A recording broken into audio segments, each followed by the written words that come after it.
Sorry, I'm eating toast. I just got back from the doctor. Okay, well, I'm going to get right into it. We're going to be talking about coercive control today and the Mica Miller case. So hang out. Let's be respectful to each other in chat. This is very important live. So let's do it, y'all.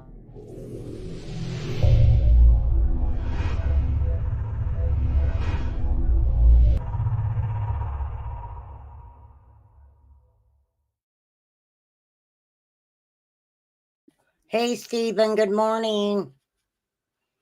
Good morning, Stephen. How are you today? Hold on. I need to pull my eagles up here. We'll give, I don't know if anybody's coming in here today or not, Stephen. They were probably up all night because that's where, that's what they do around here. They tend to stay up in the night. All right, let me get my eagles pulled up here. Gotta see our eagle babies. Okay, eagle babies are getting ready to fly the coop. Hey, Sassy Ann, darling. Hey, Poppy. All right, we're going to be having a very serious discussion about mental health, coercive control. It is a real thing. I think in some aspect we've all,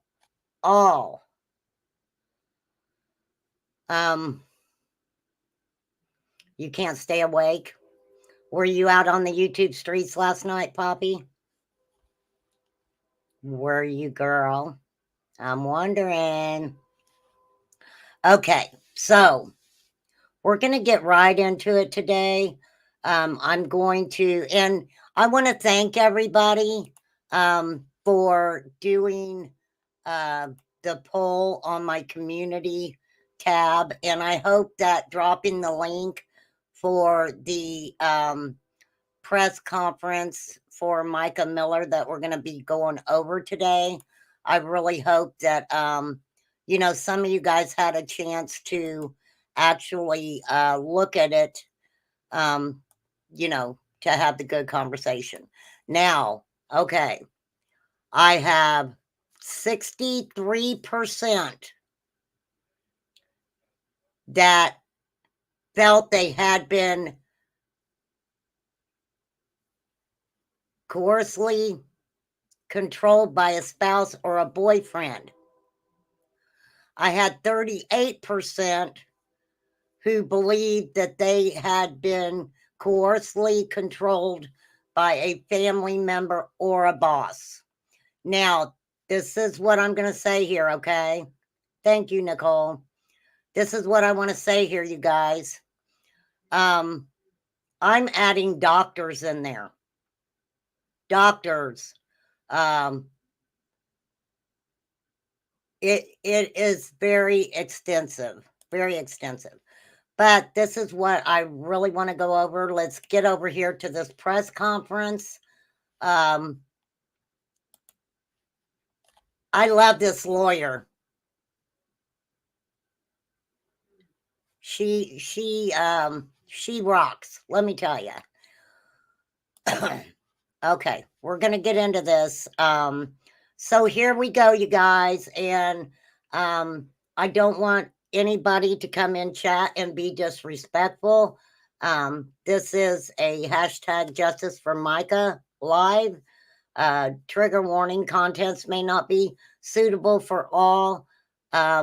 Please feel free to come back another time. Some opinions are not the opinions of this channel. We're all good with that. We're commentating on real life issues.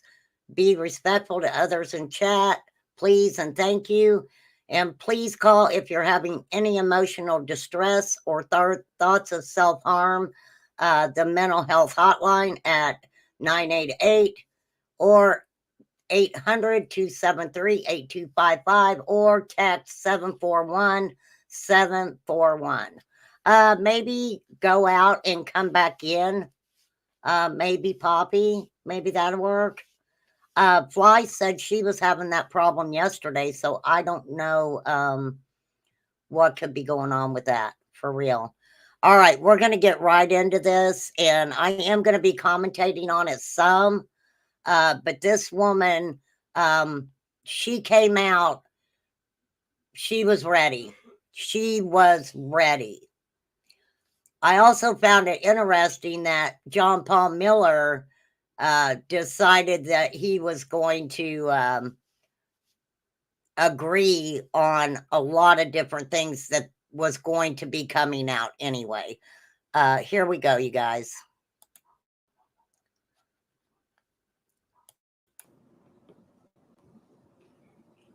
Hello, everyone. Thank you so much for being here today. We know that you were coming today to go or attend the temporary hearing that was scheduled in family court today at 2:30.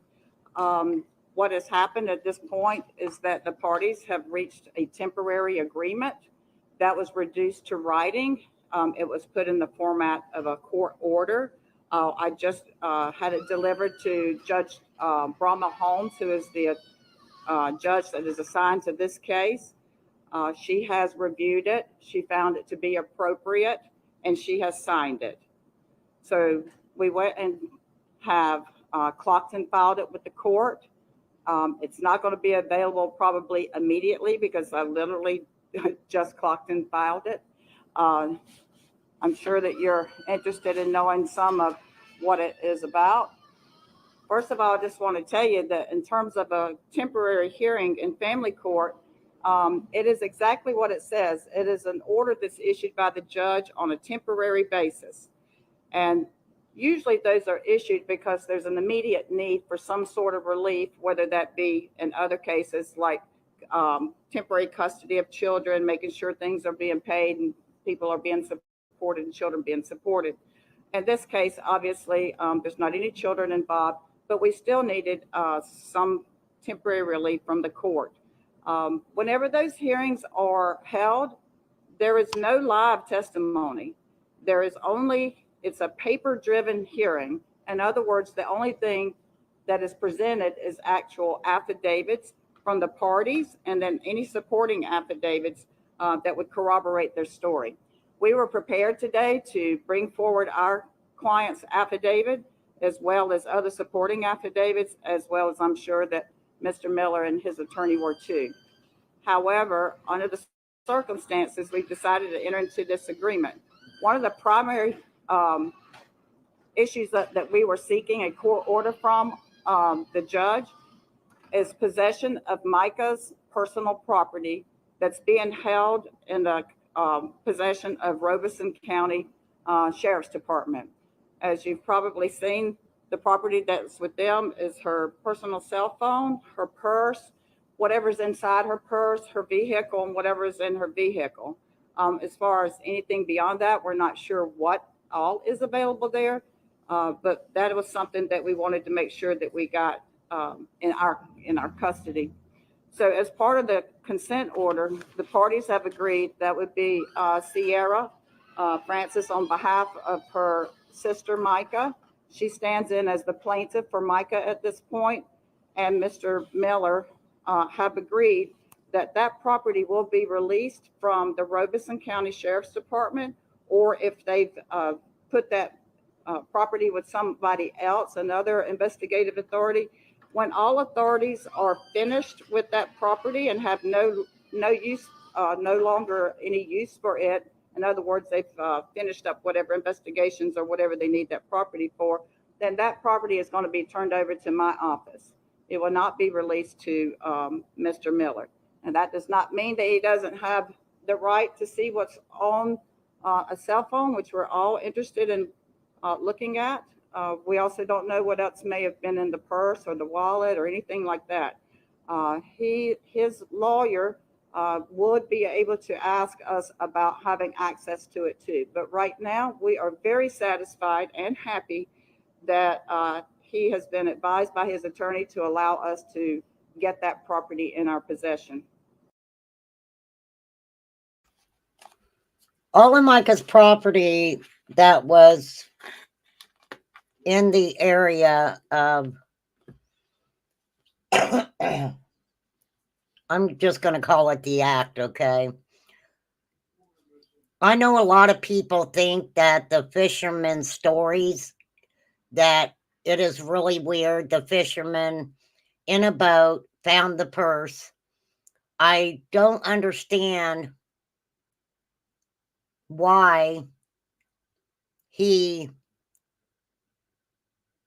took his boat, left the area, came back in a vehicle with Mica's purse. I'm sorry, that doesn't make sense to me. But he says that he did nothing nefarious. Okay, that's what he's saying. You're okay, Poppy. You're okay. I think we'll have a good chat today. I don't think anybody will come in and act a fool. I'll keep it pulled up so I can help Sassy Ann. Sassy Ann. Other terms that were part of the agreement had to do with the vehicle that Mica was driving in North Carolina. That vehicle was actually also titled in another lady's name, Ms. Neosi, who is her godmother. So the parties have agreed that that vehicle will be released back to Miss Diana. It is her vehicle, and that's who should get it. We also agreed to respective restraining orders. These are family court restraining orders. They're pretty standard in most family court cases. For instance, in this particular case, there will be a mutual restraint that no party will dispose of any marital asset or do anything to devalue the asset. That is because what is part of the question here is what part of the marital estate belongs to Mica. And that's what we've got to get to next. So there's a restraining order that nobody can dissipate, sell, transfer any property that may be considered marital. In addition to Now, what I don't understand about that is because it's already been proven, right, that J.P. Miller was moving assets around. He was signing things over to his son, from my understanding. So I don't know. Hey, Jack. Oh, thanks, Nicole. But anywho, I don't understand.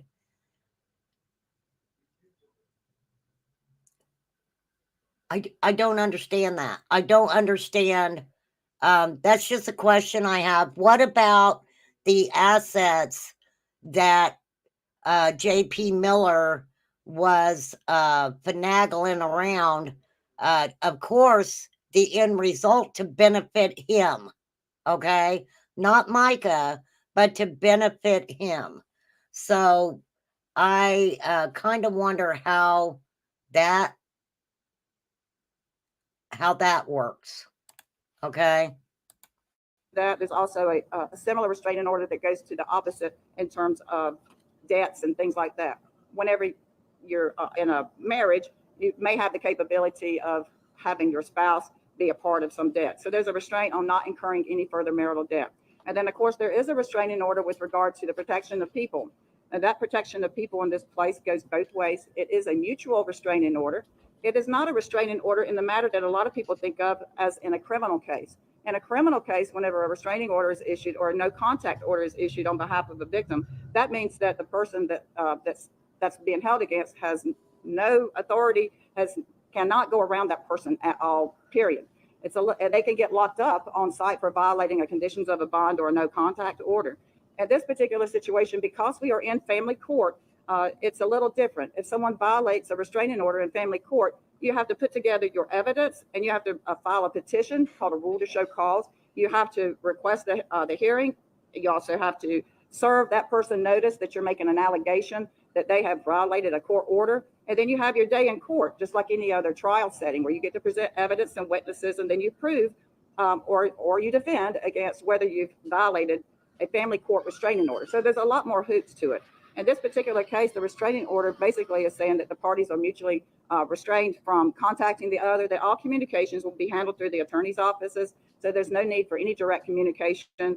We're also under a mutual restraint to not go into the area of a person's residence or where they work. And I'm gonna say this, and I'm sorry I keep stopping it, you guys, but we have to remember facts came out showing J.P. Miller texting Mica's family, saying things to Mica's family. So, you know, I agree wholeheartedly that that had to be stopped. And if they do, they are to return and leave if the other person is there. So whoever is there first gets to stay, and the other one needs to return, turn around and leave. Well, everyone is also restrained from making any, threatening, any physical harm or anything like that. By us entering into these restraining orders, please do not misconstrue. That does not mean specifically that someone has already done these types of behaviors. These are formalities that are put into place to protect all parties prior to anything like that happens. So we have not, let me make it clear, not had any problems with Mr. Miller trying to contact anybody or anybody trying to violate any of these terms. These are put into place as a formality on the front end for the protection of all parties involved. But I have to say, because I remain calm and I have a lot to say, that after Mica's passing, I'm sure J.P. Miller didn't need to contact the family. I'm sure that he had no desire to even deal with that family again. It also makes clear what the boundaries are. And then if anyone violates what's written in this court order, they'll have an opportunity to file a contempt action or a rule to show cause. No one goes to jail on site for violating this particular type of restraining order. There were other issues that were asked for, or relief that was asked for in our motion.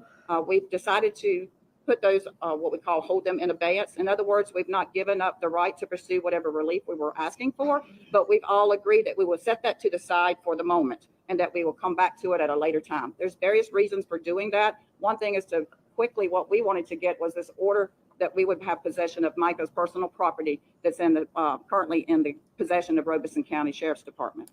And also, don't forget, J.P. Miller immediately, it's said, okay, that J.P. Miller, after Mica's passing, immediately went where she was living and wanted her stuff.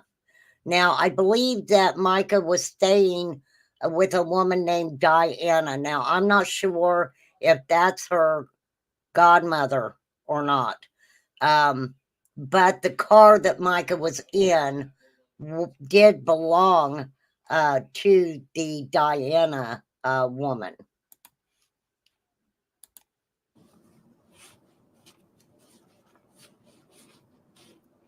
So at this time, one of the things that's very important for the family, and after this, we would like to refrain from answering any questions. I want you to refrain from asking any questions from the family members. Any questions that you'll have to ask, please direct them to me and I will answer them for you. I'm going to let you know right now what we're going to talk about next is actually something that was brought to our attention.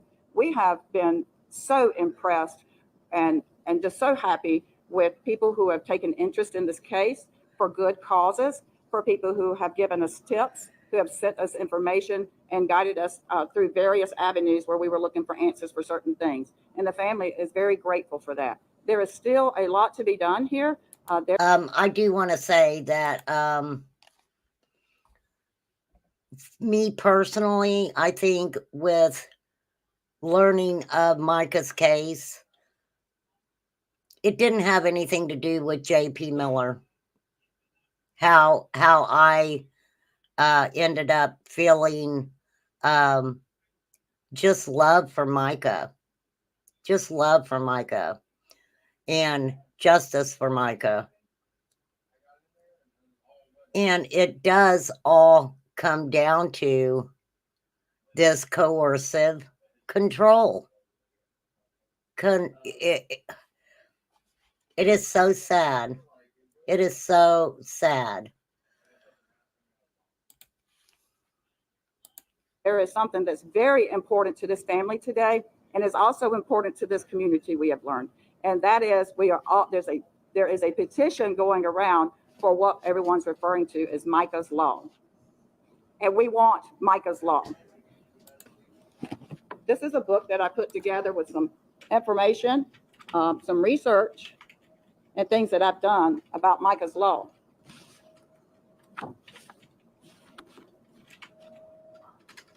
Would you be shocked to know that that very law has already been drafted and has been sitting in the General Assembly and the Judiciary Committee, both in the House of Representatives and the Senate?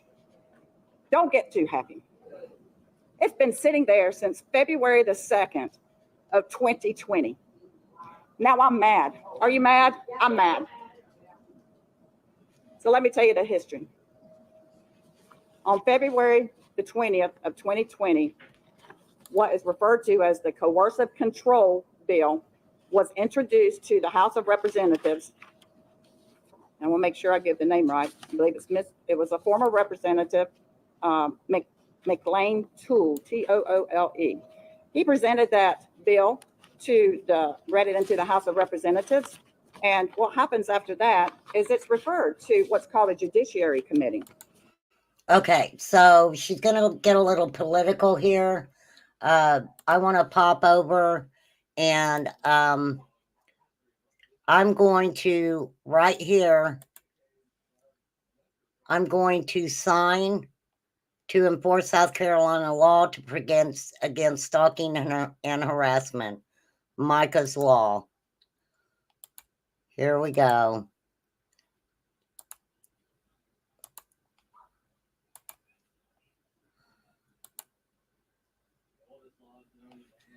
There we go. There we go. I will go back and chip in to make sure this, help do my part to make sure that this petition is distributed. I think it's something that's very important. But what I want you guys to do is check out your state laws, okay? Hey, Kiki, check out your own state and what they're doing as far as coercive control. It's I pulled mine up and looked at it. And all you have to do is go into your Google search bar and just put in, wait a minute, I'll show you.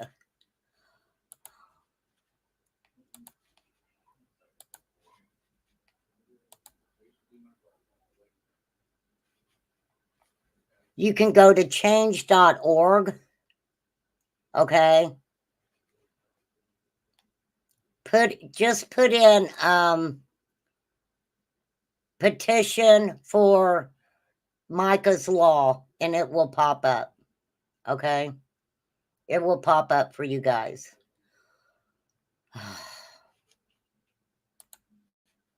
How sad. Now, the Judiciary Committee is tasked with looking at the bill, seeing what needs to be improved, what needs to be deleted. In other words, going through the process to make sure that it is properly codified and put in, and that it's ready for law.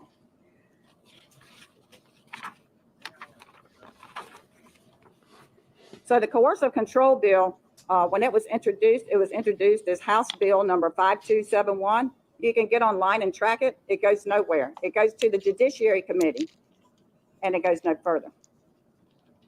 Folks, that was 4 years ago. Then again, I said, on January the 12th of 2021, House Representative Robert J., also referred to as RJ, May, M-A-Y the 3rd, he introduced the same bill, Coercive Control Bill. It was known as House Bill 3621. That was 3 years ago. When you do the research on the bill, guess what? It got referred to the Judiciary Committee. Now, normally when it gets there, there should be a subcommittee that is assigned to take that particular bill, to study it, to review it, to bring in whatever advisors or other professionals to help craft that bill and put it into, hopefully, its perfect form. It went to the Judiciary Committee in the House and never went any further. Can't find where it was assigned to anyone or anything. Now let's go back 2.5 years ago. December the 7th, 2021. Senator Katrina Fry Shelley. She introduced into the Senate the Coercive Control Bill. What do you think happened to it? Got referred to the Judiciary Committee. I need to tell you more about that particularly.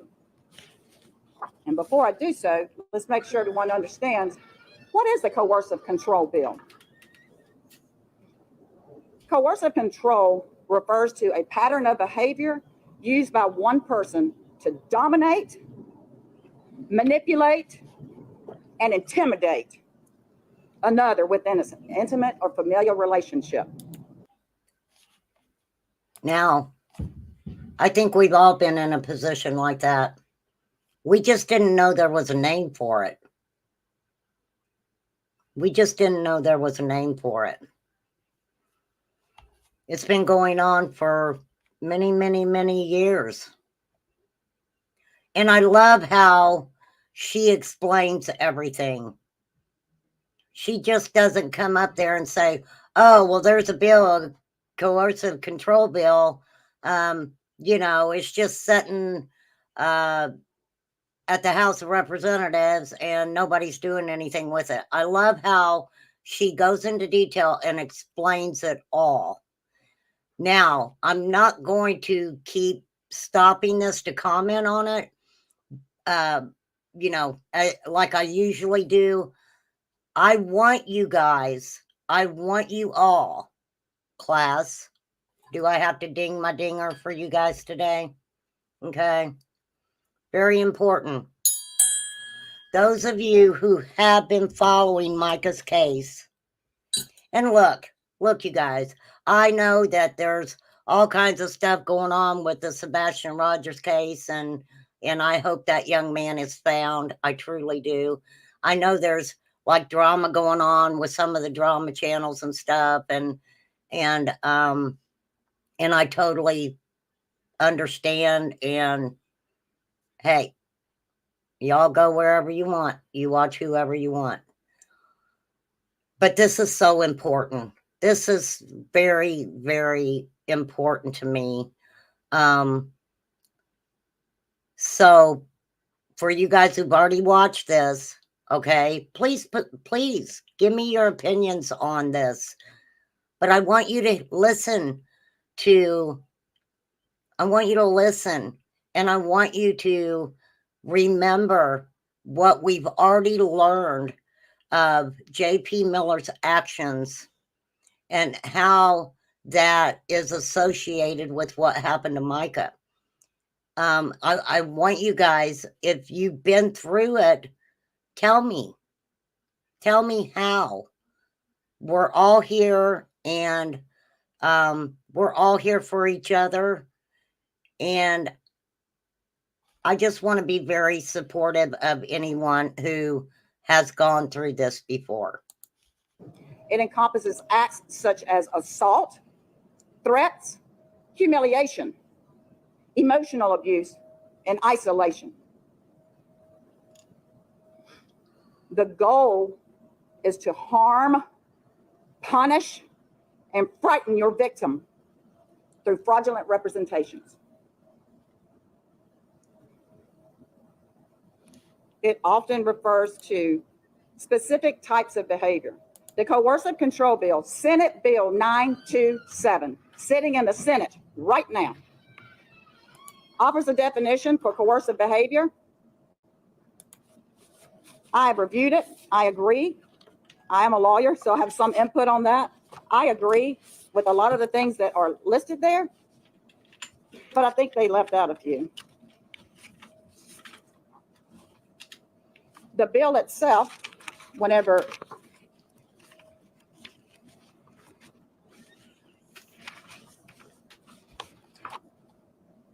it's called status information. It's about the bill that's in the Senate called coercive control.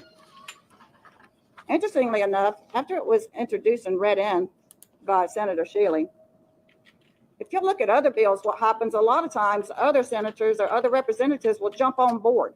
After it's read, you'll start seeing, when you look through the history of it, and say, this particular representative or this particular senator has asked for the bill, for them to be added as a sponsor to the bill. I don't see any other name on there for senators with Senator Shilling.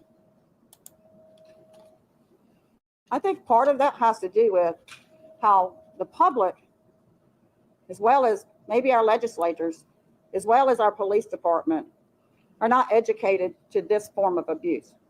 It is real, people, and it is real damaging.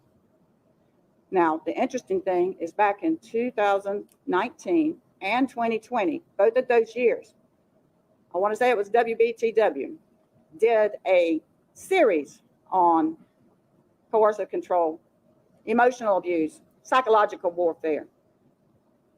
Also running for re-election, I believe at the time, was Senator Luke Rankin, who, if you'll recall, pointed to his opponent and said he was involved in domestic violence. Seems to me that that was on his mind. Do you know who is in control and who the chairman is of the committee on the judiciary in the Senate? Luke Rankin. And I'm going to say this, okay, she's talking about politicians in that area. How many of you think that if every state would have a coercive control bill, okay, some aspect of it, that women, wives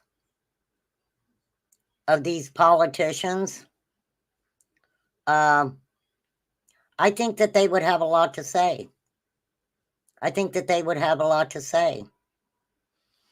We're not only talking about run-of-the-mill people. We're, Joe Blow down the road. We're talking, like I said, politicians, doctors, who else? Preachers. The garbage man, right? Do you believe a garbage man could use coercive control on somebody? You have something in your trash I ain't gonna take. They leave it there. I'm the trash man. I'm gonna say what I'm gonna pick up and what I ain't gonna pick up, right? I remember we had some older stuff that we set out.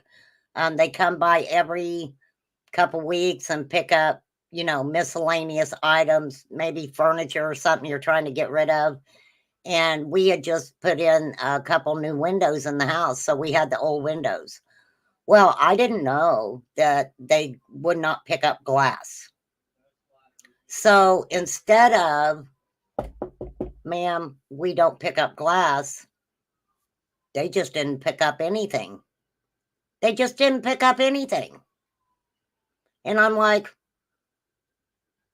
WTF? I didn't know you didn't pick up glass. If I would have known that, the couple of windows wouldn't have been sitting out there. So we had to move the glass windows to the side, and then they came out and picked up what we had. Ridiculous. Ridiculous. He has the ability to assign this bill to a subcommittee. He has the ability, if he wanted to, put it on his agenda and walk it all the way through and make sure it gets done. This bill has been put in a folder in a dust-covered box in a back corner of the closet in the Judiciary Committee's office. I challenged them to go back there and find it and bring it out and assign a committee to it. Let's get this done. It is important. It is extremely important. Now, going back to the bill and how it defines controlling behavior. According to this proposed bill, and granted, this can change, and this bill does need some work, okay? But it's a start. It's some bones. It's something to deal with or to start with.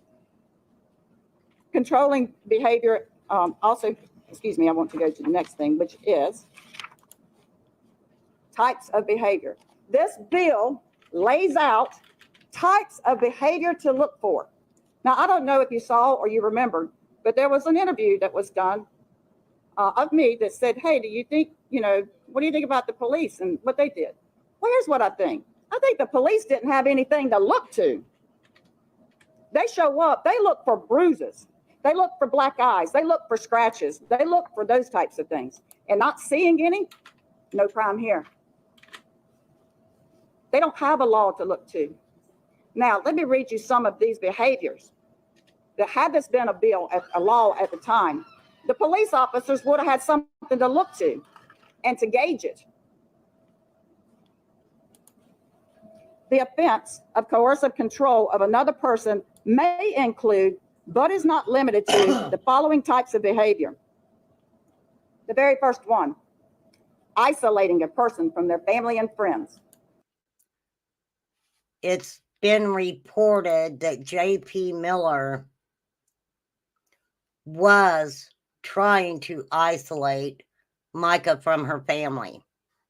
When Mica went to stay with her family, she just needed time to breathe, okay? It was even stated that she was only going to be there a couple days and then she was going to go back home. I've showed you guys the text. They're out there of what he was saying to her. This is my opinion, and I will stand behind my opinion 1,000%. This man was taking everything that Mica had worked for, her integrity. He was trying to take everything from her. In and of that stuff, that is not a crime. Next is depriving a person of their basic needs, food, shelter, clothing. The next one is monitoring a person's time.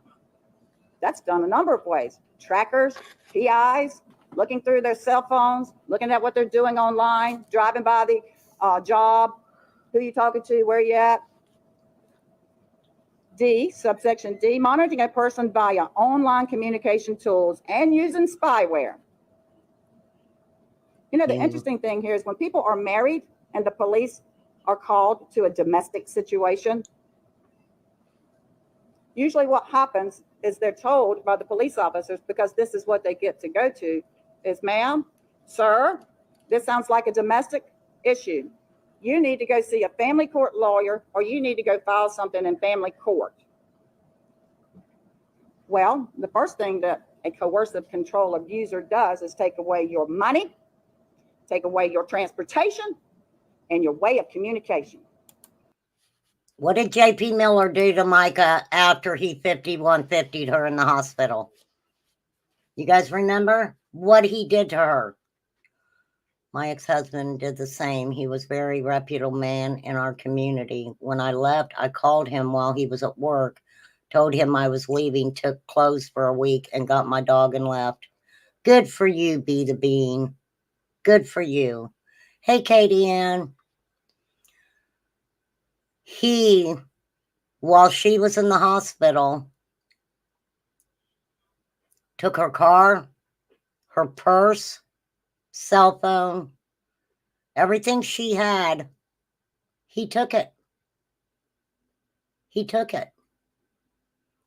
Mica got out of the hospital. She had nothing. She didn't have anything. He admitted to private investigators.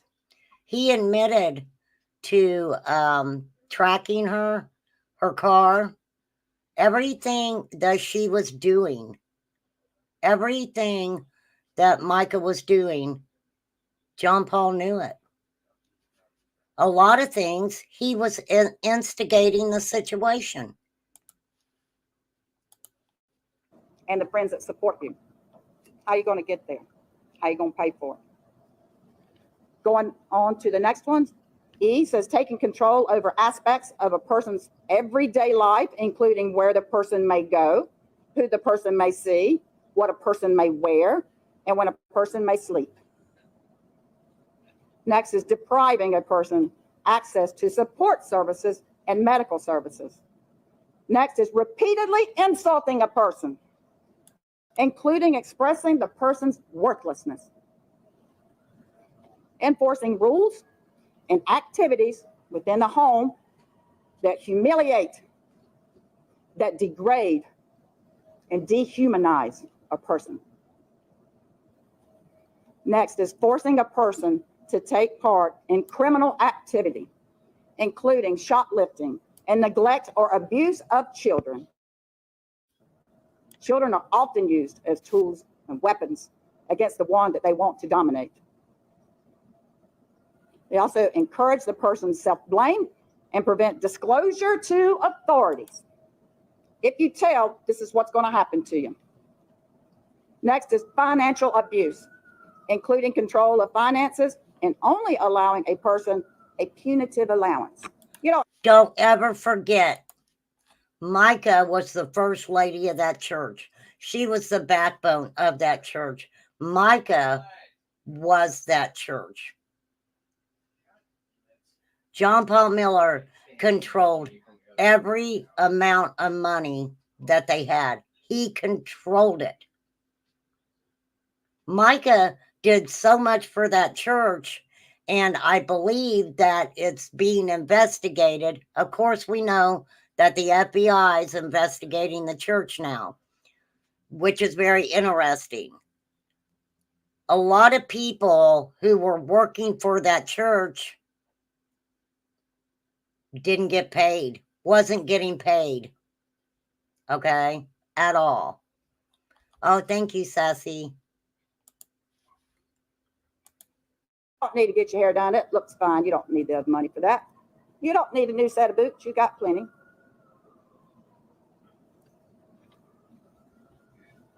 Next is threats to hurt or kill. That's a lot.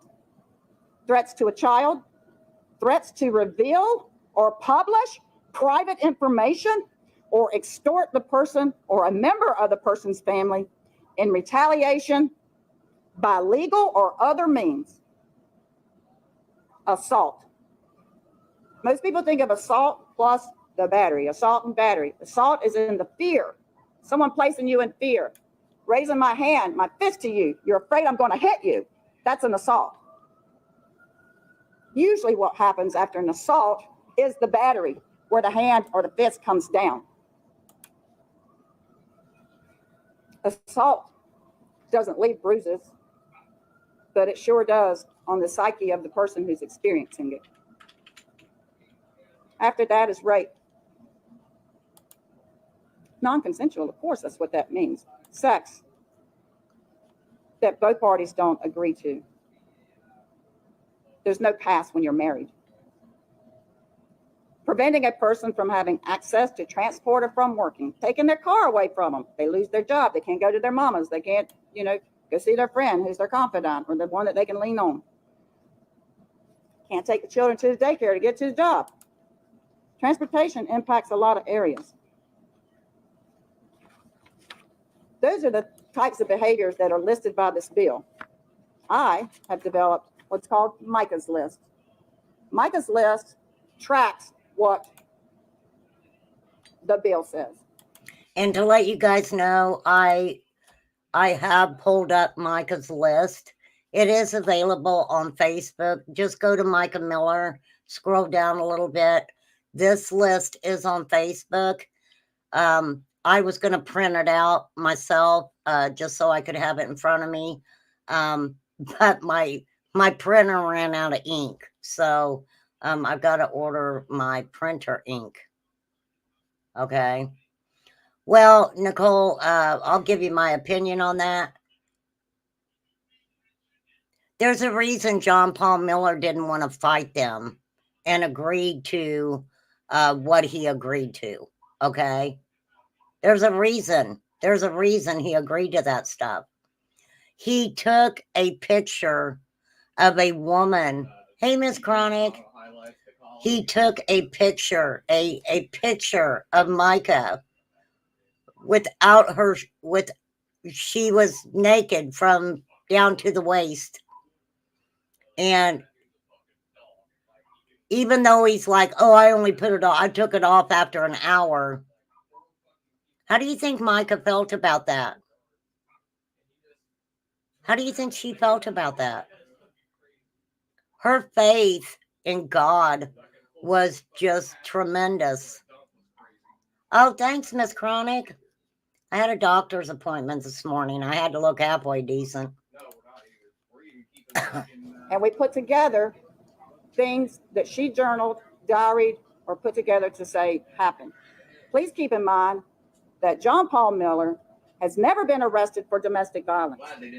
He's never been arrested for any harm against Mica. And everything that's put in here, quite frankly, is her words on paper. I have no reason not to believe her, but in fairness, you need to understand that what I'm about to read are things that Mica alleged in her writings and journal. I'm not going to go through the ones that we just went through. I'm going to go through the ones that I suggest and recommend that the Judiciary Committee consider asking the subcommittee that hopefully will be assigned very soon to consider. General emotional abuse. All of this together is emotional abuse, psychological abuse. It's psychological warfare. Ignoring requests and commands to stop, to leave me alone, go away. Cruelty to your pets. That one's used just like children. Destruction of property. Keying cars, slashing tires, whatever that may be. Destruction of the supporting evidence that the alleged victim had in mind to use against the perpetrator. Misuse of legal documents. Sending letters such as cease and desist to threaten to file lawsuits or threaten to take other legal action is an improper use of the legal system. I don't know how many people would ever get a letter from a lawyer that would not be concerned or afraid. That's what we do when we send those letters. We threaten to sue you. Next, I would suggest is misuse of legal documents. Excuse me, I'm sorry you said that one. Misuse of law enforcement. Calling the police for no reason. Gaslighting, saying something happened that didn't happen. Telling somebody they could do something, then turn around and call the cops on them and tell them that you did say that. Whatever. That's such a waste of time of taxpayers' money. The law enforcement need to be doing other things than that. But it's intimidating. And then you find yourself, you're having to defend yourself against something you didn't do. Misuse of the legal process. Filing divorce actions, dragging you in the court, dropping them, filing them again, dropping them, filing other papers in the court. Using the court system not for legitimate purposes, but for purposes of intimidation and control. Another factor should be adultery, promiscuity. Another should be stealing a person's identity. Folks, let me tell you guys something. It's come out in droves that J.P. Miller, and I have to say allegedly, had a lot of women, had a lot of girlfriends. You have the first lady of a church knowing what her husband is doing behind the scenes. Micah knew what he was doing. But to me, this is what is so sickening, okay, is the fact that even though he was doing all of those things, he didn't want Mica to have a life. He didn't want her to have a life. He didn't. It's very obvious. y'all know in today's time, technology, we can control everything from our phones. We can start our car. We can slam on brakes. We can turn up the heat and we can turn down the cold. Our domestic violence statute is archaic. We got to get it up to times, up to today standards, taking into consideration all the things and ways that a person who wants to control and intimidate can use. I would refer to that as cyber or technology abuse. Medical abuse, making a person take medication that they're not prescribed, making them do other things, denying them access to medical care. Lots of different things that can happen there under medical abuse. Spiritual abuse. Spiritual abuse. And that's when I'm saying church abuse, but it really should say position of authority abuse. If your loved one works for you or you work for them, they have a position of authority on you. Fire you like that. You don't like what I say to do? You don't do what I tell you to do? You just lost your job. And then whenever you go and do all this list of things that I want you to do, I might let you come back. That's also financial control. And there is proof out there. There's a man named Thomas Savard. He is actually Mica Miller's ex-father-in-law. What he talks about transpired with the church and himself is very interesting. I do have it. When we're done with this, maybe we'll go over it because there's still a couple other things I want to go over when we're finished with this. Phone calls to everybody to explain everything. Called your mama, called your sister, called your brother, called your daddy, called your lawyer, called everybody. Explain it. And the last, of course. Do you guys remember how many people John Paul said he talked to about Mica in the weeks leading up to her demise? Does anybody remember the count? I'll give you a hint.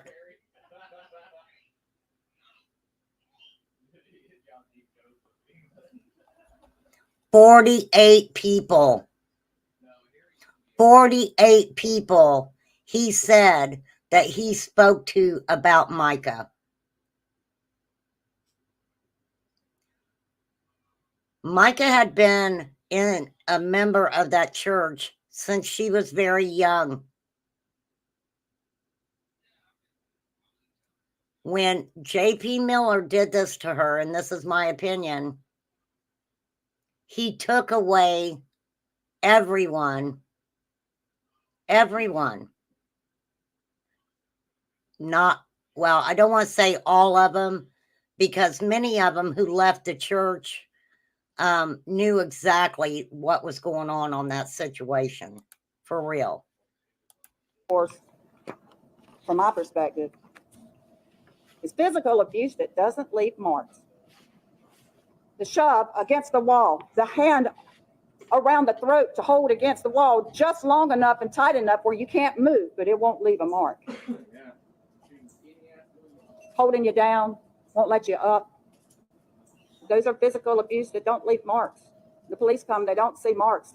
You can't do much. This will give them the tool that they need. It needs to be education about what coercive control is. Also, you have many individuals who are put through these things that are petrified to call law enforcement. They are scared to call law enforcement because what happens? A lot of time when these abuses are taking place, they call law enforcement. Law enforcement, oh, it's a domestic dispute. You need to do whatever. You know, the lawyer spoke on that. And people are petrified to call law enforcement. Even with restraining orders, you're not protected. You're not protected, in my opinion. Someone who's not lived in it or been a part of it sometimes has a difficulty wrapping their mind around what this is. Coercive control is basically like a psychological warfare. It will damage the very soul of a person. Let me ask you guys this honestly, and I want you guys to be honest. Put a 1 in chat if you ever went through a situation, and mental abuse is just horrific. Put a 1 in chat if you ever said the words to somebody, just hit me and get it over with, because the bruises will go away, but the mental abuse will not. How many? I'm putting a 1 in there. I'm putting a 1 in there. Not with Todd. Don't get me wrong. Not with Todd, okay, you guys? Just to let you know. not with Dodd. Yes, absolutely. Absolutely. And Stephen, I'm so glad you put a 1 in there. Thank you. Thank you, Fly. It's good to see you. Hey, S. Katie Ann, did I say hi earlier? Thank you guys for being honest about that, because, and thank you, Stephen, for, putting a 1 in there, because this happens to men too. This happens to men too, you guys. It will make them doubt and lose their self-confidence, and especially their self-worth. And they'll give up. They'll give up on being happy. And they'll survive and trudge through day by day, or maybe they won't. What this family wants you to do is to help this. We want Mica's law. We want the coercive control bill to be looked at, taken seriously, put some time into it. And somebody make an amendment to add your name as a sponsor and make an amendment to call it Mica's law. And what can you do? What can each of you do specifically? Sometimes we feel like we're not effective. We can't do certain things. Getting this law on the books will help. So what we have done,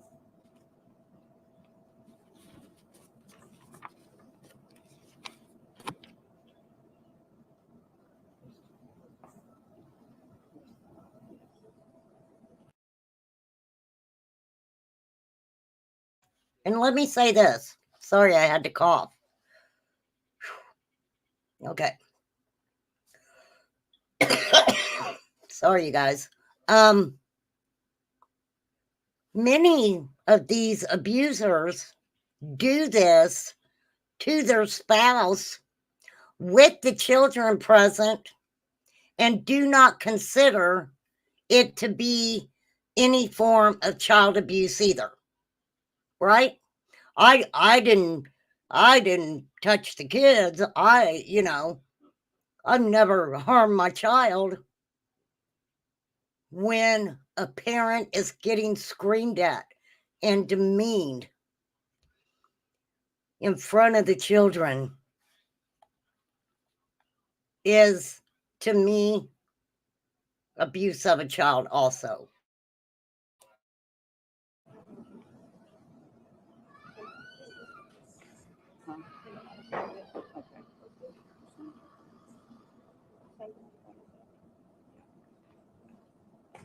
I'm just going to show you. These are purple folders or envelopes that have all been stuffed and addressed to every member in the House of Representatives that are on the Judiciary Committee. There's also one in there for every senator that's on the Judiciary Committee. So y'all look for your purple envelopes. Now, what the public can do here is hold your legislators accountable. What have they been doing? Take a look at it. I think that's very important, you guys, because, we get on here, right? We get on here and we talk about all these cases. But how many of us actually follow up on with our state to see how some of these things affect our state and what our state is doing with these laws that we want to put in place? I pulled up Indiana law. I'm not going to talk about that right now. I ain't going to talk about that right now. But absolutely, I will show you guys where to find what's in these purple envelopes. And like I said, I was going to print it off and I ran out of printer ink, but I will get that taken care of absolutely really quickly. Person I was with was so good at talking to Ellie that after I had them come out, I found out he had set up a fishing trip with one of the cops. Wow, Katie Ann, that doesn't surprise me a bit. That does not surprise me a bit. Contact your legislators, both in the House and in the Senate. Let them know you're mad. Let them know you're on board. Let them know that you are their constituent, and if they want your vote next year, they better get this done. You can call them. Their numbers are published online. The website to go to is www.scstatehouse.gov. If you don't know who your senator is for your district, if you don't know who your House or who your representative is in the House, you can go on that website, put in your address, and it'll tell you who that person is. So I would encourage you to reach out to whoever is representing your district. Now, don't forget, I know that right now she's talking about SC, right? But you can do this for your state. You can do that for your state.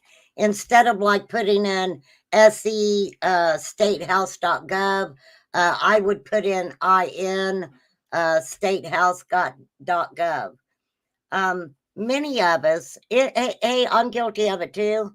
There are a lot of individuals that I don't know who they are. I don't know who they are. Or I've heard of them, but never really cared for them and their political views. So I just never paid attention to them. Right? I think we all are like that to a certain extent. In both the Senate and the House. But don't forget those who are on the Judiciary Committee. So go there and you can look for the Judiciary Committee, both in the Senate and the House. You'll get the names of everybody there that's serving on that committee. They make it very easy. They have a place online there where you can submit an electronic message to them. You don't need to go and do all of this work. You can simply go online, fill out the form, submit it, and they'll have it. If you want to do a letter, but you just don't know what to say in it exactly, I have created a template form that is available for anybody who would like it. You can use it just like it is, or you can change it up, or you can use it as inspiration and write whatever you want. But please get those letters out there. You can also send them an email saying the same thing. Those email addresses are published on that scstatehouse.gov website. And then next, just put it on your calendar every now and then. They have a thing called tracking that bill. Track that bill. And you can go to track that bill. Thank you. Thank you, Flies. You can track the bill. I tracked the bill. Okay. I tracked it. And let me tell you, from what I have, there's only 3 states who have actually passed the bill. Hawaii's one. There's a couple other ones. I think she talks about it. So thank you to everybody for being here and for your patience. I know everybody was looking forward to seeing the drama in the courthouse or in the courtroom. There was never going to be any drama in the courtroom. It is not a live testimony type of hearing. Nobody got on the stand. Nobody would be cross-examined, that kind of a thing. It's simply a packet of papers that would have been presented to the judge while we sat in silence, while she reviewed the information and made her decision. So we do appreciate you standing out here in the heat too and waiting for us. At this time, training orders that went out today, where were those for Mica? Because you represented her. So where were they? no orders had been signed by any judge at this time or at that time. How come they didn't go out to Mica? There was a request for restraining orders for Mica, but unfortunately Mica passed away before we got to court. But the request was there. So as I said earlier, what we would like to do is keep the focus on the coercive control, i.e. Mica's law. I'm happy to answer any questions that anybody has with regard to that. We'd like to keep the focus there. If you have questions for the family about anything else, we would ask that that be done at a separate time. Yes, sir, in the back. Do you believe the justice system failed Mica? Current justice. Do you believe that what Mica was head of leadership of this year, right here was he's done more to seek reforms that could cause more, or argue with the places that could cause more? Yes, that's a very good question. So as it always is, there's two sides to every story, right? There's a side of the story that the position that the family takes that Mr. Miller is somehow responsible for her death, whether that's directly or indirectly. Obviously, it's been declared self-inflicted, so that is off the table. There is questions about whether this type of behavior would drive someone to take their own life. We do not know what was inside of Mica's head. Of course, her husband takes the position that she had a mental illness, that she didn't have her medication, and that the reason she did what she did was because of a mental illness, specifically bipolar. So to say that the judiciary failed her, because I don't know what really got her to that point, I have some suspicions, but I do know this. Based on all of the stuff that I have reviewed, the things in the journals that Mica left in my possession, tell me that a lot of these behaviors happened, assuming that what she said was true. And I have no reason to believe it wasn't. If the law had been in place at the time, she could have reported these types of behaviors, and the police would have been able to look to that particular law, assuming that when it went to the governor for signature, that it would be in the same format or better or harsher or whatever. So I would like to know exactly when Mica was diagnosed bipolar, because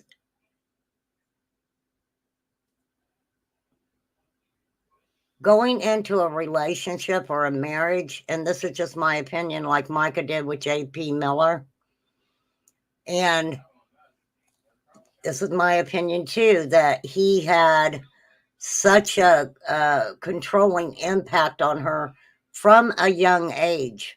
Okay, from a young age. Could that have led into some of Mica's mental illness? And especially if you're, being made to take medication that you possibly don't need, that is real. Okay, that is real. I think that is a possibility, but to say for certainty is not possible. What I do know for certainty is that there are people who are being victims of manipulative and psychological abuse that's often overlooked, and this bill will help every one of those people, and that's husbands, wives, women, and husband or men as well. So it's not gender specific. This happens on both sides. Regina, do you know if this kind of law is in other states, this kind of protection? Yes, thank you very much for asking that. I actually meant to touch on that when I mentioned about WBTW doing their special on this type of abuse back in 2020, I believe it was. Interestingly enough, go look it up. South Carolina made headlines for being one of the 4 states that was considering coercive control. Of the 4 was South Carolina, Hawaii, Connecticut, and California. Guess who's got laws on their books? 23 years old now. Hawaii, California, and Connecticut. South Carolina doesn't. What did we miss? Attorney Ward, if Michael's law gets passed, would it apply retroactively? I wouldn't say that it would. Of course, it's up to the legislator, but I'm pretty sure that would not be fair to anybody anywhere. Usually whenever a law is passed or a bill is passed and signed into law, it usually comes with an effective date. So there would be some date that would be picked, and from that date forward, anything that violates that bill could be considered, part of, if that's a crime. Okay, now you can go to the BWJP and this is what you're going to find. Okay. Coercive control codification matrix. Now let's pop it up here. Okay. Now in the greenish color here, the state explicitly has coercive control in their statute. Hawaii, Connecticut. Purple, the state has something extremely similar to CC or references it in the statute without making it defined law. Here we go. The orange, 2 states. There is something in that state status or statute that could be similar to coercive control. Think statutes like intimidation that are similar to coercive control. All of this brown, no statute found. No statutes found. Thank you, flies. Thank you.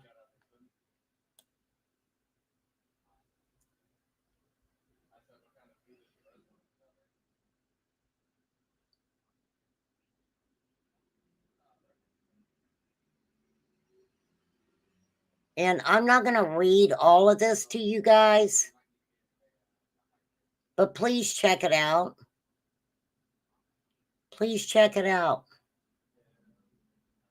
Page after page of what coercive control means. Now, this is telling you pretty much where it's not found and what some of the states have done. So please feel free to check that out, you guys. I think it's very important also that we see all of that. Yes, sir. I'm sorry.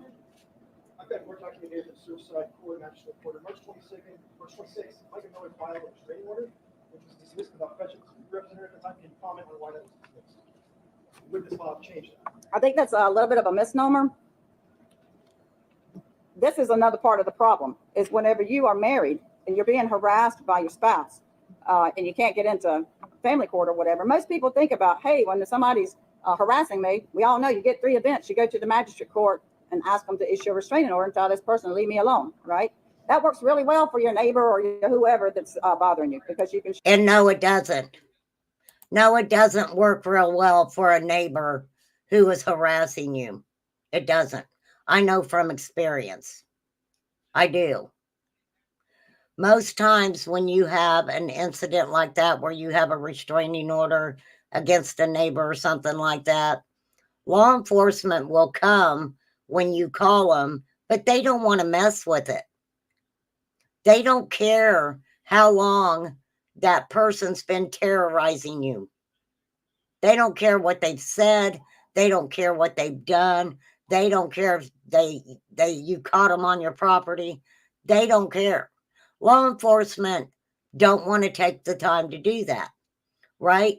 They would rather be on a more exciting call to them. I'm just saying. And let me tell you this too. If you ever have a protection order against anyone and law enforcement has to be called, make them give you a card. On that card is a cause number. When they hand you that card, that means that whatever cop comes out has to file a report on it. That's very important. I want you guys to remember that. Okay, if you ever need it. Showed, hey, they texted me. I said, don't text me anymore. And right after that, they sent me this long diatribe. Okay. So whenever people who are married go to the magistrate court seeking that type of restraining order, they can fill out the paperwork, but then the judge will most likely look at it and say, this sounds like a family court matter. Why? Because you're married. And so they feel that the jurisdiction really belongs to the family court. Now, there is a small exception to that. If you look in the law, it says that the magistrate court can issue those types of restraints like family court can, whenever the family court is closed. So usually the judges like to stay in their lane. They don't want their orders overturned and that sort of a deal. So if it's a possibility to refer them to a family court when they're married, that's what they're going to do. She just went to the wrong place for that. And no, I wasn't representing her at the time, but I wish I would have been. Yes, ma'am. Can you talk about the testosterone allegation? I'm not going to talk about any of those things. Well, what portion of the law, of Mica's law, would apply to those allegations? Okay, so as it's written, would probably be assault. Okay, the suggestion that I asked to be added would be medical abuse or that type of thing. It's also a form of battery whenever you administer somebody something against their will. Battery, actually, people think of a battery as it leaves a bruise. If you do this to me and I don't like it, that's a battery. If I told you not to touch me and you did, that's a battery. You accidentally bumping into me going down the hall is not a battery. It's an intent. Yes, ma'am.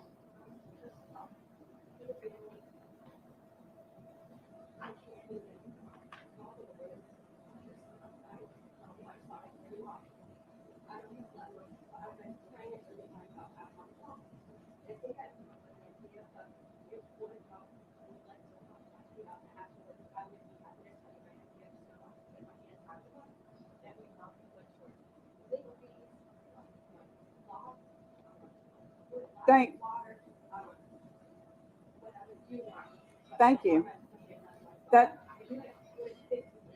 Okay, thank you very much. That reminds me of something else I should have told everyone, is we have set up the email address. It's called Justice for Mica Tips, TIPS.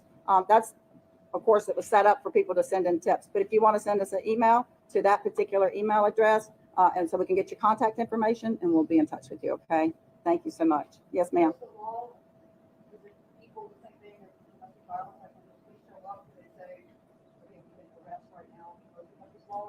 Yeah, very good question. Thank you for that. Okay, so this law, if it goes into effect, will be considered a felony. The suggestion is that it carries up to 10 years in prison.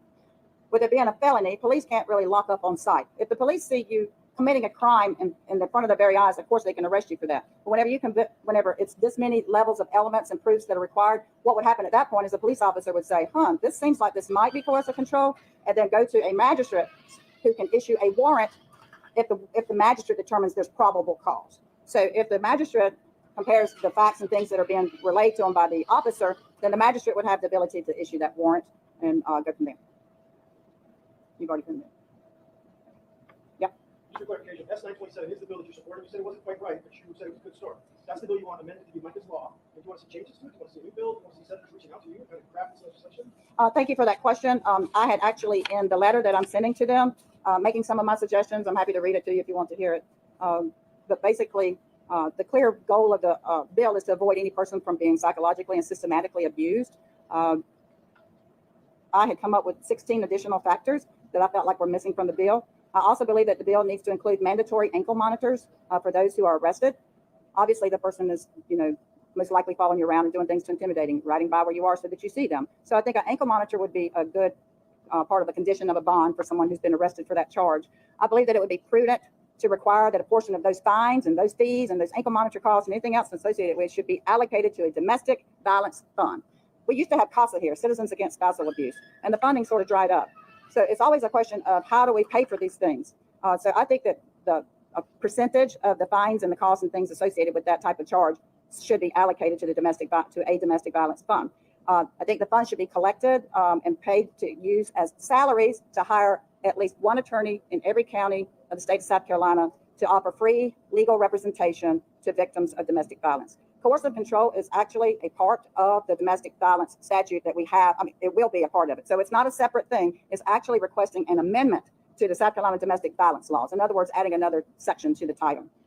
The additional thing that I asked for in there is, well, I already said basically, is to try to get some representation because people are confused by the legal system. And so it would be really nice if they could count on legal representation whenever they don't have any money, they've been cut off financially, they've been cut off, transportation, et cetera. So those are some of the things. I also think that they should look at things like wrapping up first offense, second offense, third offense, those types of things, and making it an enhanceable crime.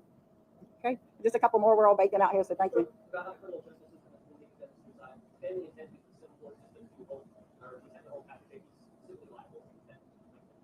As I've stated many times, we're collecting information to determine whether that will happen. I have been retained for that specifically, but right now we're just in a research and investigative phase. Yes, ma'am.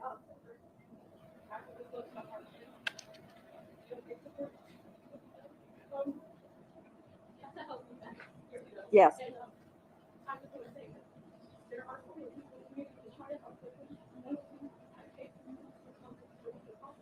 Wonderful.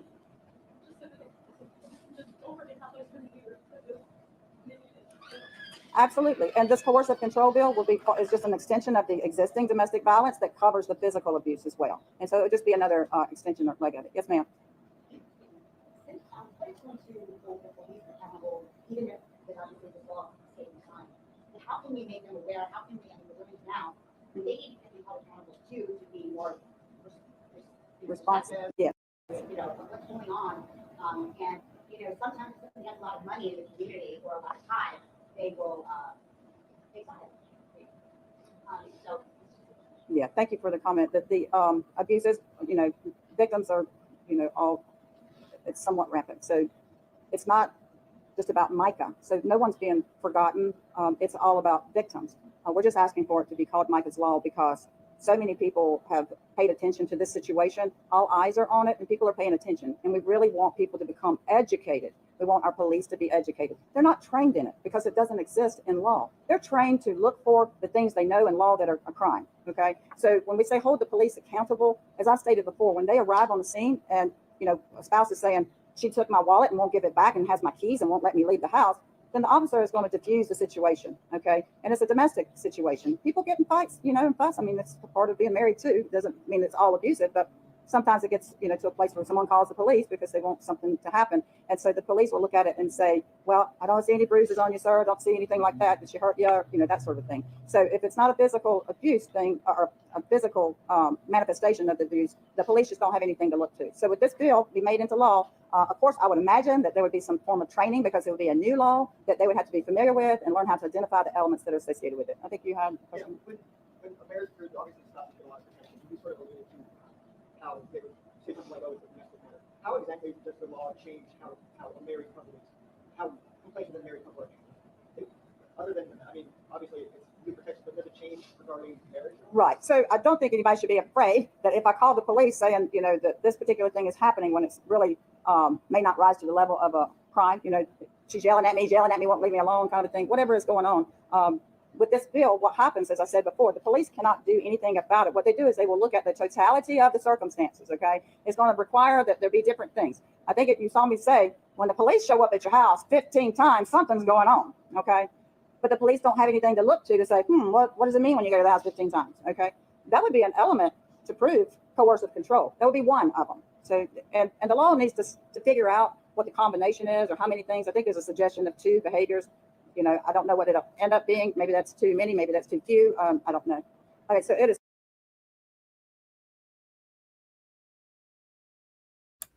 I'm going to stop that right there. And I want to show you guys this. After hearing what you've heard, I want to show you guys this.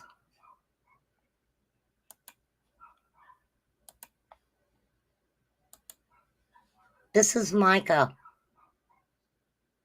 This is Mica. I don't only want you to hear the words she's saying. I want you to watch her demeanor. I want you to watch her facial expressions. I want you to look at I want you to see Mica, okay? I've had a lot of women that have reached out to me about situations of abuse. And I just want to tell you what a lot of people have told me lately and reminded me, because I think I forgot. I knew, but I pushed it in the back of my head just because of my situation. But you are the bride of Christ. Before anybody else's bride, male or female, it doesn't matter. It doesn't matter what gender you are. Abuse is abuse. And you are the bride of Christ. And my Bible says that he took all the abuse you could think of for you so that you didn't have to live that life of slavery and bondage and pain. Jesus took it all for you. So you don't have to stay in a abusive relationship, whether that's sexual, whether that's somebody forcing you to take illegal drugs or alcohol abuse or physical abuse. psychological abuse, making you think that this is all your fault, or you're a bad mom, or you're a bad wife, or you're a bad husband, or you're not giving it your all when you know you are. God hates divorce, but why? According to everybody I've asked and the scriptures that I've found, it's because it hurts people. But does abuse hurt people? How do you think God feels about that? So I want to remind you, like a bunch of people have been reminding me lately, that I'm God's bride first. And even an earthly spouse who's a good spouse, when they know that their bride is being hurt, just imagine what an earthly spouse does. What do you think your heavenly spouse does when you're the bride of Christ and he sees his bride going through abuse and hurt? What do you think he thinks about that? So, encouragement in all this is you are the bride of Christ first before anybody else's. And he's got you. And he sees you. And he loves you. I would have been her friend. I would have loved to have been her friend. Really. How beautiful. All right, let's pop over here really quickly. Thank you so much, Flies, for dropping all those links. I appreciate that so much. My mods are so great. I love my mods. You guys are the best mods, I believe, on the whole YouTube galaxy. Let's pop over here really quickly. We often think of abuse as physical. We picture bruises, scars, and other marks delivered by the hands of an abuser. But while physical abuse is all too common, 1 in 3 women and 1 in 4 men have been physically abused by a partner. Maltreatment doesn't always require direct contact. Unfortunately, women and men may also be subject to abuse inflicted through psychological means. And mental abuse can be severe. However, because this maltreatment can take on different patterns, it can also be easy to dismiss or overlook. The individual on the receiving end dismisses it. As a result, friends, co-workers, and family members often don't recognize it either. If you've experienced mental abuse, there's a chance you take on or minimize the blame for the humiliation, verbal abuse, and other ill treatment you endured. She probably didn't mean to call me stupid. He's right. My clothes would fit better if I lost some weight. In reality, this treatment has little to do with you or your perceived thoughts. Any person that humiliates another, causes them to question their sanity, or otherwise displays unkindness is after personal satisfaction. Hey, Corey, personal satisfaction. Such a person may be correctly labeled as an abuser.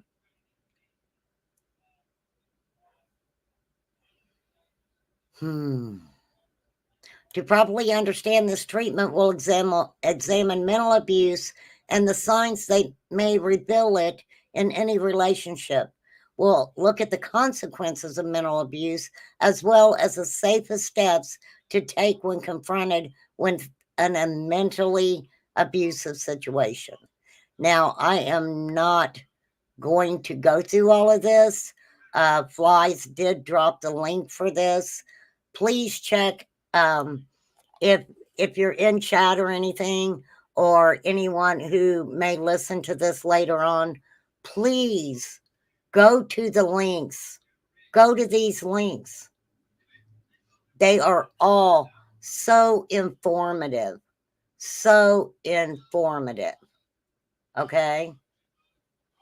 Thank you, Sassy Ann. Let me pin that up there too. Okay, so I'm not going to read all of this. I do want to just read a little bit of it, okay? Mental abuse is the use of threats, verbal insults, and other more subtle tactics to control a person's way of thinking. Put a 1 in chat if you know some YouTube creators that have done that to other people, whether it's another creator or a sub or someone else's mod. Put a 1 in chat if you have seen this happening on social media and they get by with it. They get by with it. I've seen it. I can even name a couple. Okay, anywho, moving on. This form of abuse is especially disturbing because it is tailored to destroy self-esteem, confidence, and undermine a person's sense of reality or competence. Mental abuse has been tagged as mental cruelty and intimate terrorism because of the serious dangers of this behavior. In mentally abusive relationships, one person may be led to believe that they're crazy. How many of us have been told we're crazy? How many of us were in a relationship where Joe Blow was out here messing around with 20 women or doing substances or maybe drinking a little bit too much? And you're like, hey, I notice this is going on. You're crazy. You're crazy. I've heard that before too. But the problem was, I am a little cray cray. So, anywho, moving on. In mentally abusive relationship, one person may be led to believe that they're crazy. This is commonly called gaslighting. We all know what gaslighting is. Absolutely.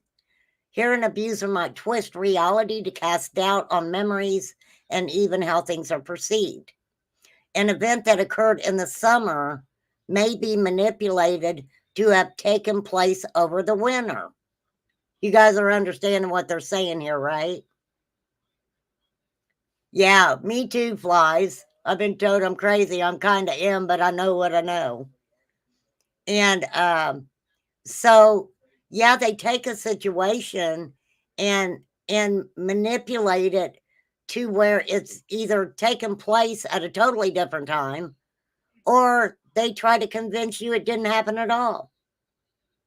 When the person being targeted tries to protest or push back on the manipulation, they often seem reactive. They respond out of frustration and confusion and inevitably seem crazy, emotional, and irrational. This is how the abuser undermines their own sense of self and their standing and respect among family and friends. Mental abuse relies on tactics that ridicule, insult, frighten, or exploit. Ultimately, reality and self-worth become tied to an abuser. Okay? Here we go. I wasn't going to read all this, but I've already started. So, 6 signs of mental abuse. As a form of domestic violence, intimate partners may relate in a way that causes one half to have dangerous control over the other. However, even other family members can hold excessive influence, as seen in cases of child abuse. Mental abuse may also occur at the workplace, in friendships, and other unlikely settings. That's what I said, right? It can happen at the doctor's office. You know, you may I had doctors say, if you don't do what I'm telling you to do, then I'm not going to see you anymore. Right? If you don't get these blood tests that you probably know you don't need because you may have just had your blood drawn a few months earlier. What do they say? They put you in a position where you feel like you don't have a choice but to do what these individuals are telling you. Okay? I've seen it in the workplace a lot. I've seen it in the workplace a lot. While different relationships can be uniquely abusive for mental well-being, this maltreatment usually follows a similar pattern of a behavior that makes it easy to identify. The signs of mental abuse include name calling, humiliation, withholding affection, making threats, turning the tables. Now, I'm going to read this one. To cement their hold in the relationship, abusers will often place the blame for their cruelty on the victims. Well, if you weren't so clumsy, maybe I wouldn't call you stupid. Next time, don't argue when I correct you. It makes me upset. Another common tactic is for the abuser to claim that they were joking. Why can't you take a joke? Lord, I heard that many times in my life. Often the abuser enlists others, children or co-workers, unwittingly into this charade. Now, I don't know if you guys have ever been in a situation where maybe you've been at a friend's house, a cookout, you guys are doing things, the kids are there, and